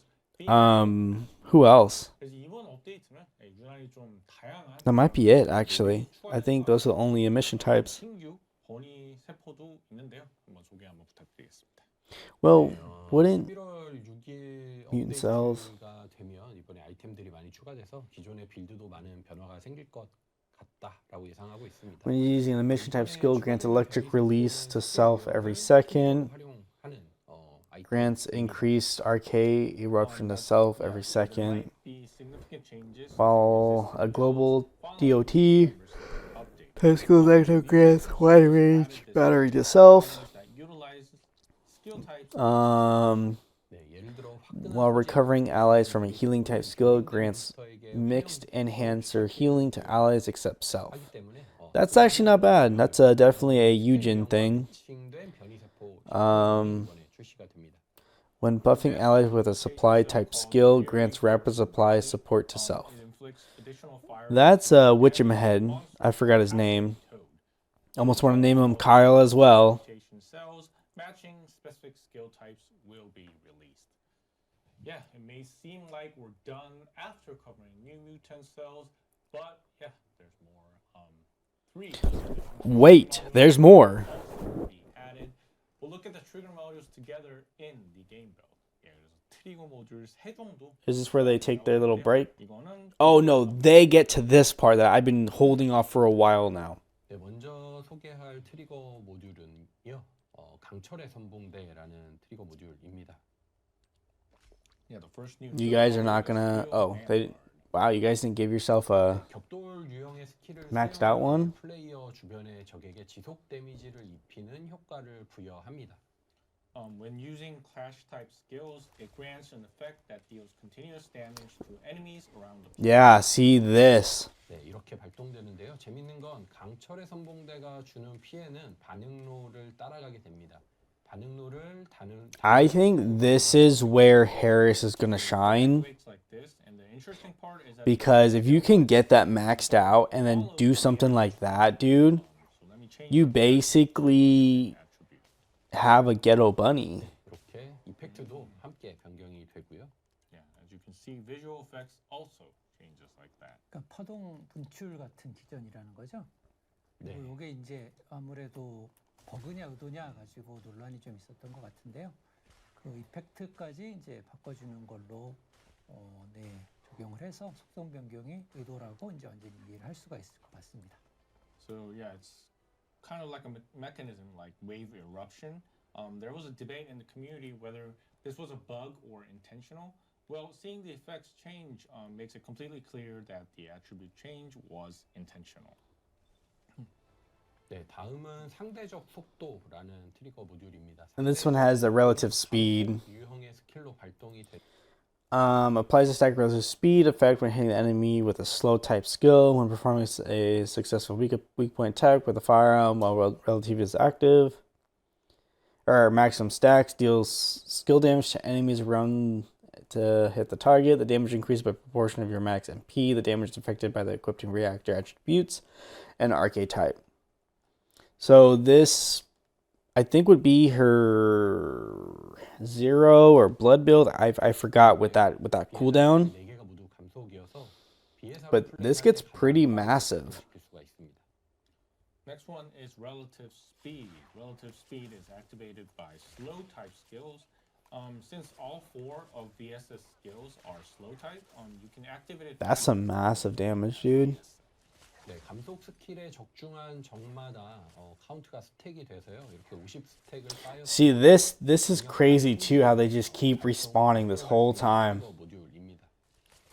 It's a trigger module that accumulates Times 50, dude. that has been hit by slow type attack and will deal powerful damage to enemies when 50 stacks are accumulated. 지금 이미 50스택을 쌓았고요. 이렇게 이 상태에서 총을 쏘면 네, 이렇게 이펙트가 터지면서 데미지가 증폭됩니다. So with 50 stacks, you can see doing massive damage with the firearms.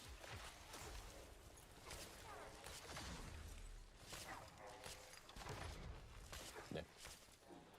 That just keeps going, dude. Like, 비해서 빌드업에 시간이 더 소요되는 모듈이기 때문에 리턴을 크게 제공하는 모듈이기도 합니다. Yeah, so compared to other trigger modules, this one takes longer to build up, making it a module that provides significant returns. 네, 그리고 도미노 드라이브는 That's crazy. 때마다 효과를 중첩하고 연쇄 유형의 스킬로 발동시키는 트리거 모듈인데요. 화력 스킬 위력과 범위를 증가시켜주기 때문에 Domino 시모나 dive. 공격에게 적격인 트리거 these skills 모듈입니다. increase the skill range and fire skill power to proportion to the stack domino effect. Each time a skill is used, and activates them with chain type skills. Enhances the power and range of Wait, you can have a gray one? module for SMO or Dang, dude. now moving 드디어. on to monthly balance, and November's balance is focused on none other than Haley over there. 이번에는 그 월간 밸런스 소식. I don't think Haley dropped off. 나와 있죠. 11월 밸런스 개편의 주인공은 바로 헤일리입니다. Just skip ahead. 위장 저격 이 초월 모듈은 Oh, camouflage sniping? Yeah, 강화하는 그런 초월. I remember this. 패시브에 자신을 타겟팅하지 않은 적을 공격할 때 피해 증가가 추가되었고 This would be nice because 3번 스킬은 of dangerous ambush 자리를 잡고 전투할 때 고점이 as long as you do not get seen. 주는 모듈입니다. Camouflage sniping is a transcendent module that further enhances Haley's mechanics. Her passive now grants additional damage when attacking enemies that are not targeting her, and using her fourth skill grants a stealth effect. The maximum stacks for her third skill increase to 30, making this a module that enhances Haley's characteristic of having a higher peak damage output when positioned and engaged in combat. Makes sense. 네, 한번 보시면 메커닉은 동일한데요. 네, 이렇게 3번 스킬이 I think they removed the slow effect too, I think. 스킬을 쓰면 은신을 얻어서 그러니까 적에게 타겟을 잃게 하고 This is pretty cool because I hated being in this mode and still getting attacked, but that's just me. More stacks for skill. That's massive, dude. This stealth effect ultimately maximizes her damage, giving her a much more higher. This is pretty massive. 다음은 차가운 심장이라는 Cold Heart. 모듈이고요. 헤일리의 부족한 사냥 능력을 보완해주는 모듈입니다. To Ultra Next up is the Cairo. Cold Heart module, which complements Haley's lack of hunting abilities. 네, 패시브 스킬은요. I wouldn't say that. She's not bad. It's just 스킬의 치명타 몬스터에 근접하면 스킬의 치명타를 더 높여주는 방향으로 개선이 되었고요. Yeah. it's just hard because you're not really doing Critical hit chance when in close range. skill hit rate and damage with her, so you gotta find other ways around it. 스킬인 1번, 2번, 4번이 모두 특이로 맞춰지면서 반응로 세팅도 편리해집니다. And equipping Cold Heart aligns skill 1, 2, and 4 as singular, making reactor setup more convenient. 네, 1번 스킬은 극저온 확산탄과 같아지지만 Ultra cryogenic round at the enemies in front to deal the Ultra Cryo. Skill number 1 becomes Ultra Cryo hit by the Haley skill attack. I can't read fast enough. 12 rounds. 네, 3번 스킬은 버프의 효율이 She just does more damage, it looks like. 완전히 사라집니다. Skill 3's like buff efficiency decreases, but the movement speed reduction is removed.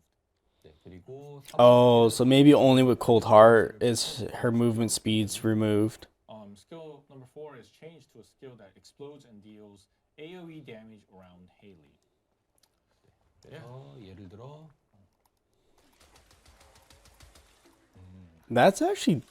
That's not bad damage. That was pretty massive. 12. I think that was 12 million, dude. Yeah, that's actually massive. But again, though, I mean, I gotta backtrack. I think these are level 1 still, so I don't think these are the exact numbers we're gonna be seeing Haley's unique features a structure in where it whatever we bring her in. through weapon cores. 예. 그리고 헤일리의 이 전용 무기는 무기 코어에 의해서 또 더 강력해지는 이제 구조를 좀 도입했다고 합니다. 네, 전용 무기 스킬이 장착하고 있는 증강 코어의 개수에 따라서 추가 효과를 부여받는 방식입니다. Yes, so the unique weapon skill grants additional effects based on the number of augmentation cores equipped. 네, 헤일리는 사용 중인 But 무기의 세팅 isn't there like only like 6 단량 총기 치명타 to be equipped? 같은 스탯들이 상승하게 되고요. Depending on the number of augmentation cores, Haley gains rounds per magazine, firearm critical hit damage, and weak point damage. 네, 그리고 이와 함께 글레이도 So maybe that's why I never was able to increase her amount. In addition, Glay will receive improvements by gaining fire rate, sprint speed, firearm critical hit, and skill power based on the number of augmentation cores. That doesn't sound too bad. Wow. Yeah, Glay was surprised that she will be receiving similar buffs as well. Then what about other descendants with unique weapons as well? 그러면 또 이 글레이도 굉장히 반가운 소식인데 이 다른 Well, isn't it just Haley and Glay? 헤일리와 글레이의 대응은 Oh no, there's another guy. I forgot his name. Just gonna name him Kyle. 대응할 예정입니다. So this time we've updated Haley and Glay, but we plan to update Freyna, Valby, Lepic, Luna, and Oh, I forgot. Yeah, those guys too. So it's really encouraging encouraging to see the game's balance steadily improving. So November's balance adjustments are focused on Haley. Since Ancestors modules are content that impacts overall balance, the overall volume of individual balance patches was reduced by a bit. We will be implementing further improvements and balance up patches in December, and preparations are underway to implement more extensive monthly balance patches in 2026. So let's hope the first Descendant can gradually develop as time passes. 예, 그래서 11월에 밸런스 조정은 헤일리에 좀 집중이 되었는데요. 이 성각자 모듈이 좀 전체적인 밸런스에 영향을 미치는 콘텐츠이기 때문에 개별 밸런스 패치의 볼륨은 약간 좀 줄어들었다고 합니다. 이 11월에는 다시 12월에는 죄송합니다. 다시 개선과 함께 밸런스 패치도 진행할 예정이고요. 그리고 2026년도에는 월간 밸런스 패치를 더 폭넓게 진행하기 위해 준비하고 있다고 하니 이 버스트 디센던트가 더욱더 발전되기를 기원합니다. 네, 밸런스 패치는 뭐 Wall crasher rebalance, void erosion purge challenge, gameplay improvement, photo mode. Like, 잘 내용이 나온 것 같아요. I really don't care about any of this. We will continue to have more balance patches in the future and Some basic improvements. great, Let's get into the Bayonetta thing. and this one will include playable content, but it will take a bit more time before we can announce this collaboration. So for now, we plan to focus on. I don't remember when this was supposed to come out. I thought it was supposed to come out already, but maybe it's in Thanks for the explanation. this month. Discuss more about Bayonetta through our game build. 그러면 이제 빌드에서 베요네타 직접 보면서 한번 이야기를 나눠보겠습니다. 네, 역시 베요네타. I still have to play the game and bring that to the channel. 네, 그래서 네, 오늘 클레이로 보여드리려고 하고요. 아까 생각난 얘기가 있었는데 아까 판권사가 검수를 판권사가 어느 정도 수준을 하냐면 점 크기 같은 것도 지적이 와요. 네. 얼굴에 있는 저 점 작다고 지적받아서 고치고 뭐 이랬습니다. 네, 그거는 이제 TMI였고, 네, 다시 한번 이제 본론으로 돌아와서 글레이로 보여드리고 있지만 요거는 네, 공용 스킬. Let's get to the weapon. 스카브로 페어도 함께 추가가 됩니다. And the last dagger skin also adds Bayonetta's weapon, Scarbo Fair. 많이 보셨죠? 네. Yeah, I'm sure you saw that. You know, and also I found the social motions to be quite interesting. Okay, before we get anywhere, when he says interesting, I mean they were in like I mean I've never played Bayonetta, so maybe this was just a normal thing in the game. I don't know, but this was like borderline. Like, can I even show this on YouTube? I mean, they didn't get in trouble as far as I know, but this was like borderline. Like, they can show this. Yeah, 2009 that was. Bless this guy's soul. I mean, he's just eager. I forgot his name, but we're gonna call him Kyle too. He just looks eager. When all of us were quite young, well, 5 new Bayonetta social motions were also added, and these are all motions that exist in Bayonetta, right? 그래서 이 Bayonetta social. I had no idea that any of this was in the game. 이거 모두 그 베요네타에 존재하는 모션들이 맞죠? 네, 그렇죠. 네, 당연히 있는 모션이고 그래서 콜라보를 한 거죠. 네, 그리고 다음에 저 모션 구성은 저기 이제 That one's fine. 네, 판권사에서 직접 추천해 준 구성입니다. Yeah, of course, that's why it's a collaboration. And in fact, This is where I'm just like, okay, hold it now. Guys gotta calm down. This too, I was just like, whoa there. And then the next one, I was just like, what? Yeah, like, 요거가 네. how? I know I paused it purposely for this, but I'm just like, how? Like, 네, 맞아요. 네, 커먼. 네, 커먼이라는 모션은 I didn't know that was in the game. 콜라보레이션 이벤트. This one too, I was just like, no way. I mean, that's a straight up, like, all positions. I'll keep it like that. Motion is one of the things that players I like that obtain too. through the That's collaboration pretty cool. event. So don't miss out on the Bayonetta collaboration. But the transition to, I was just like, Yeah. what? All right, we're almost done. But now, of course, we have to look at the skins coming in November and wrapping. Oh yeah. Two new premium skins are being added. 또 이제 11월에 추가될 스킨들도 한번 I kind of 빌드를 통해서 remember these. 보여드리고 마무리를 하겠습니다. 먼저 프리미엄 스킨 2개가 새로 추가된다고 합니다. 네, 먼저 벨비의 힘의 유형 탐사 장비. 네. Yeah, so first up is Valve's Deep Sea Exploration Gear Skin. So I don't mind this one. 헬멧의 바깥으로 빼. I don't mind it. I'm just not a big fan of the long, really long ponytails or twin tails, whatever you want to call them, tails. And maybe that's, I mean, I know we can change it. I don't understand how it's a premium skin or whatever they said when it's purple. It's not like it's a ultimate. 네, 묶은 디자인. Otherwise, I like it. I think it's a. 쓸때 고생스럽겠는데. 네. Yeah, and so uniquely, her hair is pulled out into two braids over the helmet. So doesn't like. I'm just curious. So through the gaps, will they turn to the front? 좀 물이 셀 것 같은데 잘 모르겠네요. 에이, 설마. We may have to go back. 네. 그래서 네, 벨비 오랜만에 등장한 벨비 프리미엄 스킨인데 벨비 캐릭터. So this part, I think there's one other costume that kind of is a gradient.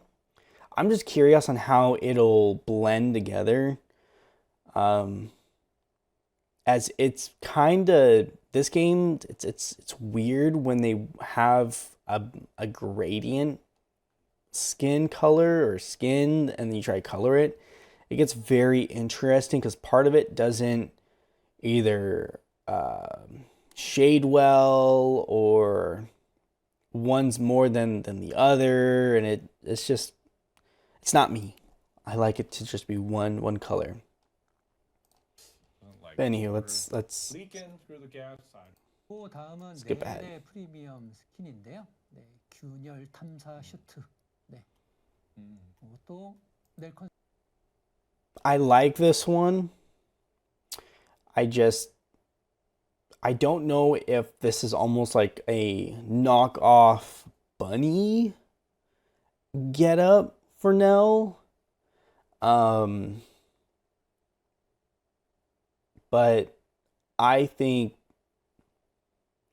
I don't know. I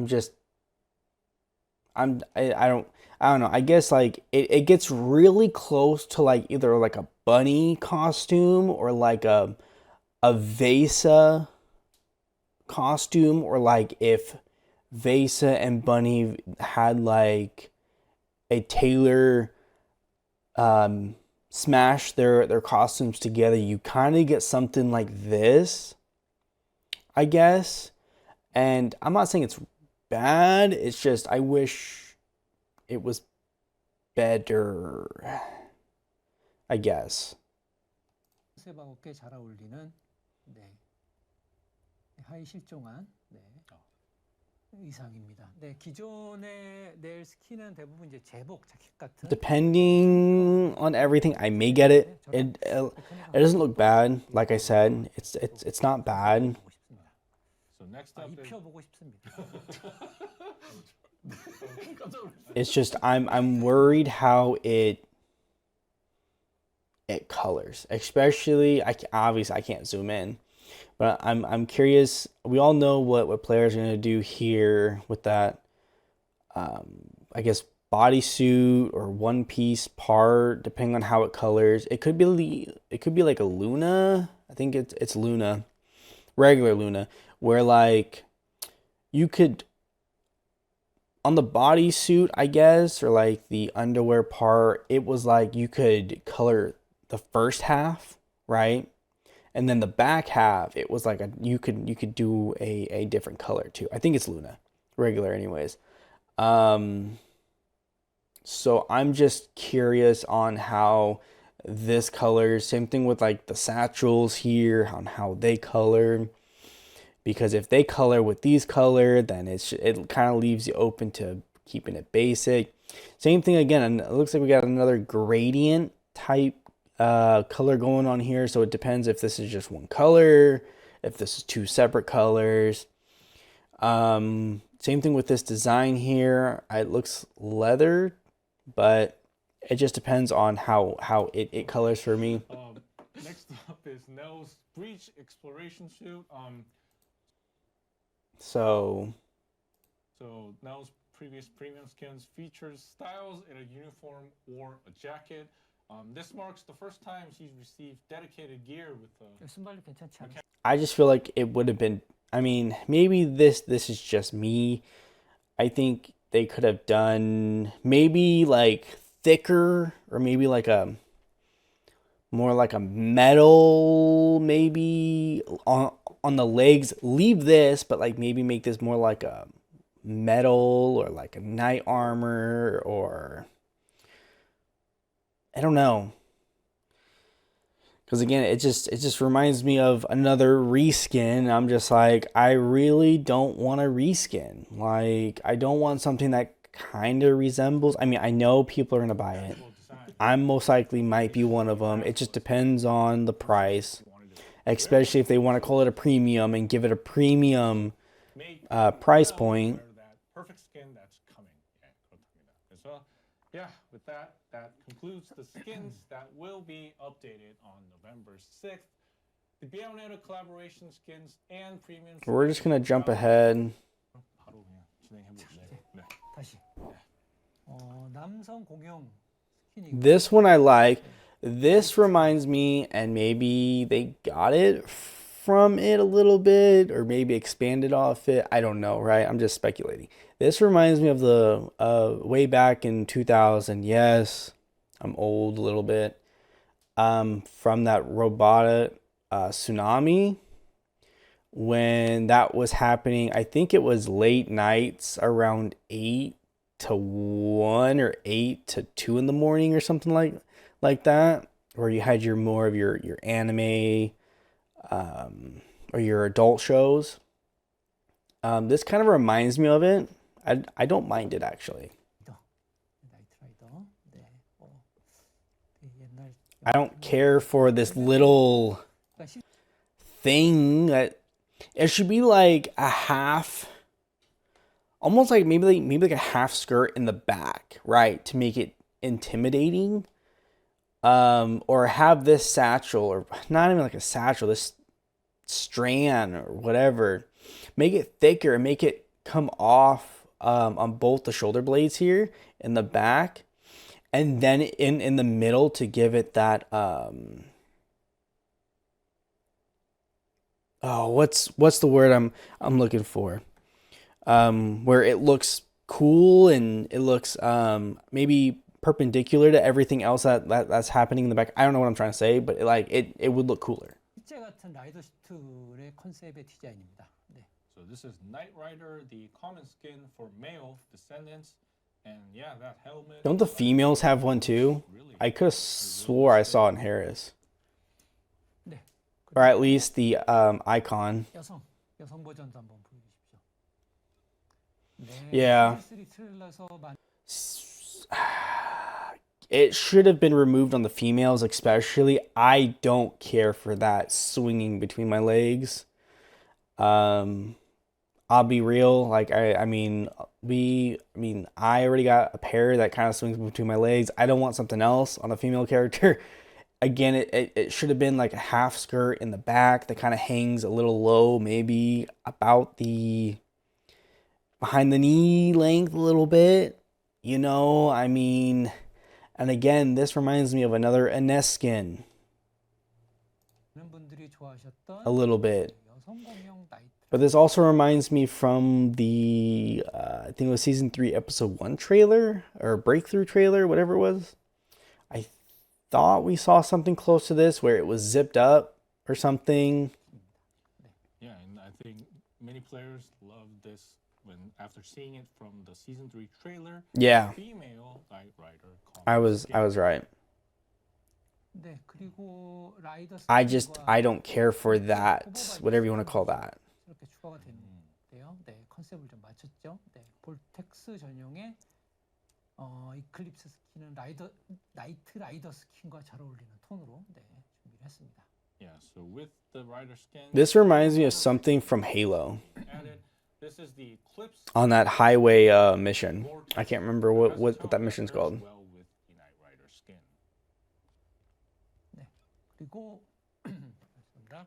오르카 스킨도 추가가 되는 거. This reminds me of the cop skin for Bunny. 챕터입니다. 딱 이 컬러링이 경찰 오토바이 같은 느낌. It's not bad. I'm worried on how some of the stuff like this glass material will color. If it just tints or whatnot. Same thing with this red.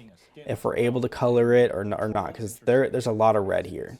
Police motorcycle vibe and seems to match Hypernova's ultimate skin as well. Yeah. It does not match at all. Today's game build, attachments for the hover bike will See, you had a lot of room to put like a half skirt or whatever it's called back there with a little bit of metal on it to make it bling a little bit, bro. Like, lost opportunity. Please look forward to the bike themed skin updates on November 20th. I guess there's another maid. I don't remember getting this far, watching this. 보여드리도록 하겠습니다. 세레나의 스킨이죠. 네, 앞서 Looks like another maid costume. 처럼요. 스킨 문제에 대해서 I like the hairstyle. 스킨은 판매하지 않고 이벤트로 지급을 하려고 합니다. 11월에는 I think they should stop putting a lot of satchels on costumes and leave some of this other stuff. Like, what's wrong with having a long maid dress? I mean, I'd buy it. It'd look cool. I mean, you're kind of going fantasy anyways. Just give it to us. 이벤트로 지급을 할 I mean, even keep this pretty short, right? Maybe bring this down to right about here. The whatever these are called. Bring this lace looking, I don't know what this is, skirt, dress, whatever. Bring it right about here. Is that just below the thighs or just before the back of the knees? It looked good. Obviously, you'd have to make a bigger bow, but I mean, that wouldn't look too bad either. As mentioned earlier, as an apology for the skin issue, we will not sell this skin, but instead distribute it as an event reward. In November, we plan to distribute Serena's version of the cleaning service skin as an event reward.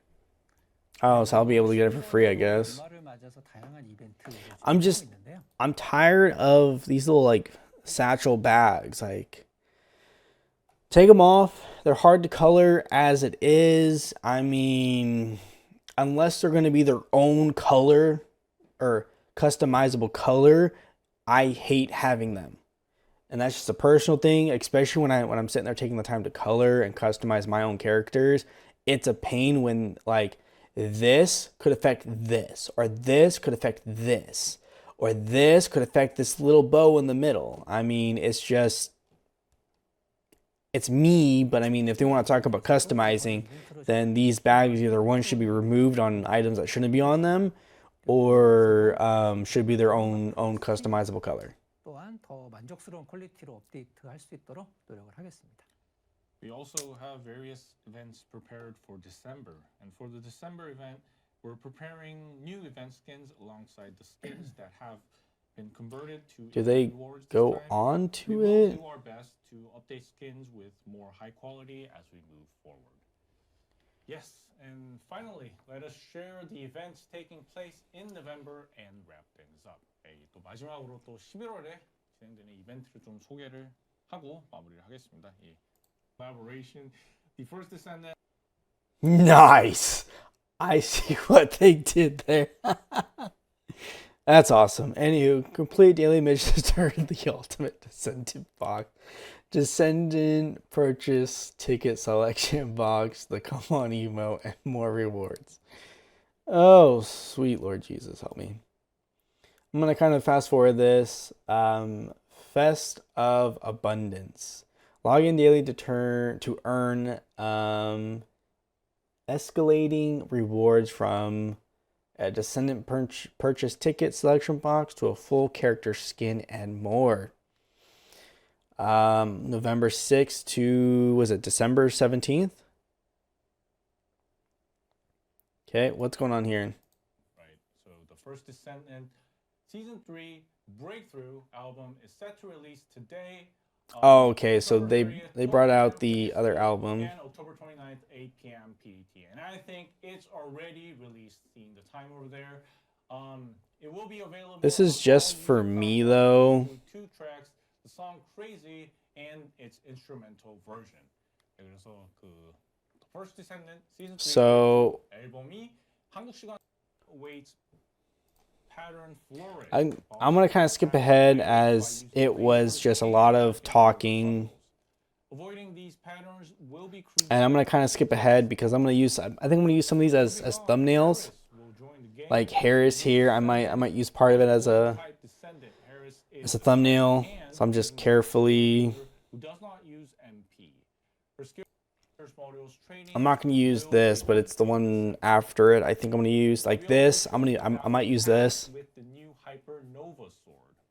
The XL9 common skin is coming as well, and the new Transcendent skin Demon Bane being added as part of the sword. The Hyper Nova is a light blade. And granted, I know I'm late on this, so I mean it's whatever. Sword to inflict damage. And the Lightbringer Transcendent skin for the Hypernova is also being added, so be sure to check that out. And then I'm gonna try and use this too as a thumbnail. On November 6th, Valve's Deep Sea Exploration gear and Nell's Breach Exploration suit will be added as well. Then on November 20th, Knight Rider's common skin for both November male and 20th. female Wow, that's will be towards added. In December. addition, the Eclipse skin for the Vortex and Patrol Interceptor for the Orca will be added as well. And don't forget the events running from November 6th. The Assemble Special Super rewards, Wrestling yeah. and the first Descendant X Bayonetta events will proceed until December 4th, with various rewards. Such Oh, as did I? materials for Well, then the which Desert December Exploration 17th did I read or whatever? Feast of Abundance. Oh, yeah. This event will run until December 18th, and players can earn Serena's Cleaning Service skin. Obviously, I'm gonna get it no matter what. Finally, Luna's album, The First Descendant Season 3 Breakthrough, has been released on various platforms. I did get Harris, right? I did, yeah. Version of that included. Well, guys, I'm gonna stop right there. As that's basically it now for this. I think we were able to kind of cut it down a little bit by a whole hour, approximately about a whole hour, skipping all that, talking and just recapping and everything else. Plus, I wanted to hit certain points I can hopefully use as a thumbnail, as I do my own thumbnails, obviously. So that being said, guys, let me know what you guys think of November 6th update. This is kind of huge. Well, I can't say kind of. It's pretty huge, especially with what they're doing on November 6th, and then looks like it's going to be a little bit after to November, what they say, 20th, where we're gonna get a little bit of kind of everything then, and then hopefully shortly after we'll get what's happening in December. So that being said, guys, let me know what you guys think. I'm fairly interested. I know most of my gripe was about the costumes because they want to be like costumes. You know, it seems like the, swords didn't do well or this didn't do well. Well, yeah, guys, like it's kind of hard to have all these costumes and, well, we don't really have content, hopefully they see this and maybe consider doing like a battle dress. That'd be nice. I'd sit there and open up my wallet willingly. Obviously, I think with this update too, I do want that Valby skin, as Valby's my go-to for most new content, as Valby's fairly built for everything. Unfortunately, everything. Even Luna's pretty built too. Most of my characters that I typically hop on, like Freyna, Luna, Valby, Glay. I just keep hitting the mic. There's another,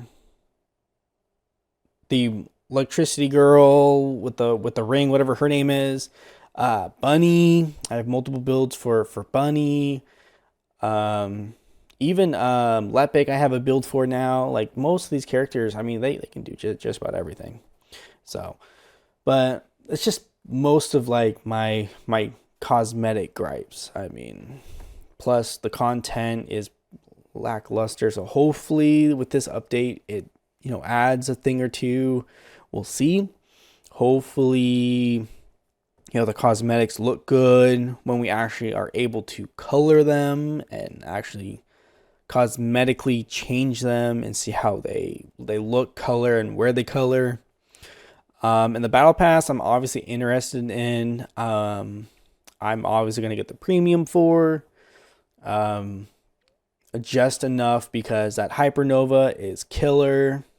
And that other tactical rifle or whatever it was, that seems pretty massive too. So I'm curious about that. But let me know what you guys think about Hypernova, Harris. I am curious enough about Harris, especially with, I think it was that trigger module, Hypernova, and some of the combos that you can do with her. I'm just concerned because mouse and keyboard is, for me, a little difficult as I keybind everything to my... it's a 15 key binded mouse. Everything is done on that while I do my, movement skills, or like my WASD with my left hand. So I am curious on how heavy is it going to be to activate her skills. That's why I stopped playing Nell, because I hate hitting tab to do her abilities. That's why you guys don't see me play Nell as much anymore, is because I hate trying to do all these combos just to perform. It's really, personally for me, it's hard. I mean, yes, I could probably keybind my tab to somewhere else that's not being used.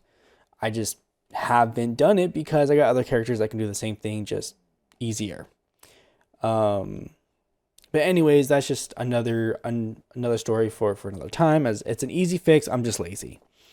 But back to the season 3 episode 2 on November 6th, as this is going to be a pretty huge update, between us getting more content ish. I mean, there's some content here, but again, it seems to be more focused around skins, new battle passes, and improvements. So we will see what else they do.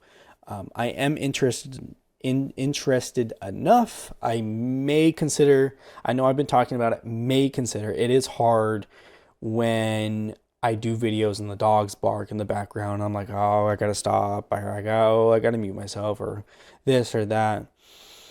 It just depends, right? It's why I do videos. Plus, it depends on where I am mentally. Sometimes I'm just, mentally and physically exhausted from work, and I don't want to bring that into the videos, as it's why, at that point, it's like, why watch me, right? But that being said, guys, we may consider it again. Let me know what you guys think, though, in the comment section if you guys want to see that. As your guys' thoughts, likes, dislikes matter to me. It's very hard to do things if I don't know what direction you guys want to see. And at that point, I'm literally pants pulled down around my ankles and just shooting from the hip. That's how,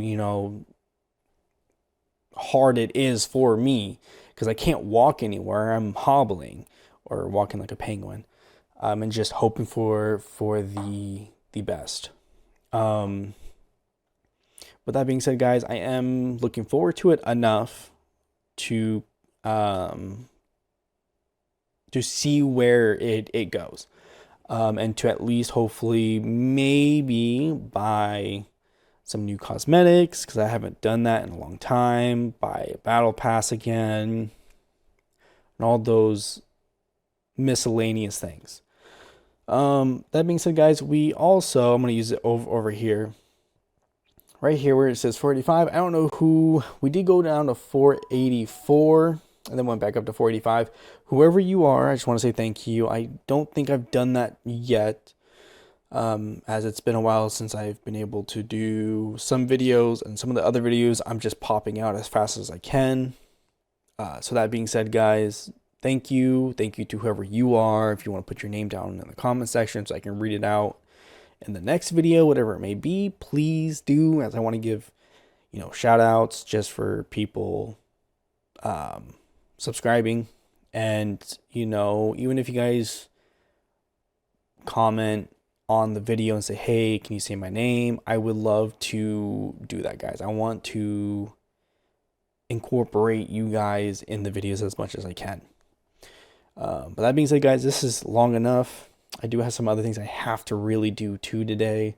So I don't know when this is going to get uploaded. I'm going to try my best to do it before November 6th. So as usual, guys, please stay safe out there. Either if it being a weekday, weekend. Thank you for the support, guys. Even though it's been pretty rough lately with the views, still thank you for anyone that does it. Same thing with liking, commenting, sharing, subscribing. Thank you, either new people or returning people. I just want to say thank you both. Also, too, I love you all for everything that you guys do to our small but growing channel. Slowly, because I keep going up and down, clearly. So I'm doing some things right, I'm doing some things wrong, or maybe my content's just simply boring.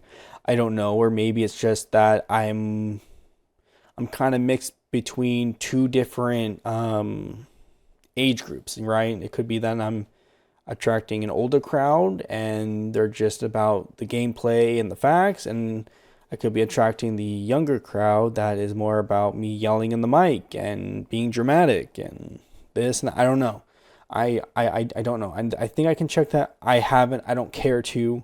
I'm just here to do what I like, share what I like with other people that have the same interests. That's what it's for. And to eventually hopefully turn this into a decent career. But that being said, guys, thank you. Love you all. I'm going to shut up here as I've been blabbering for probably 10, maybe a little over 10 minutes. I don't even know. But anyways, love you all. See you guys in the next video. Bye.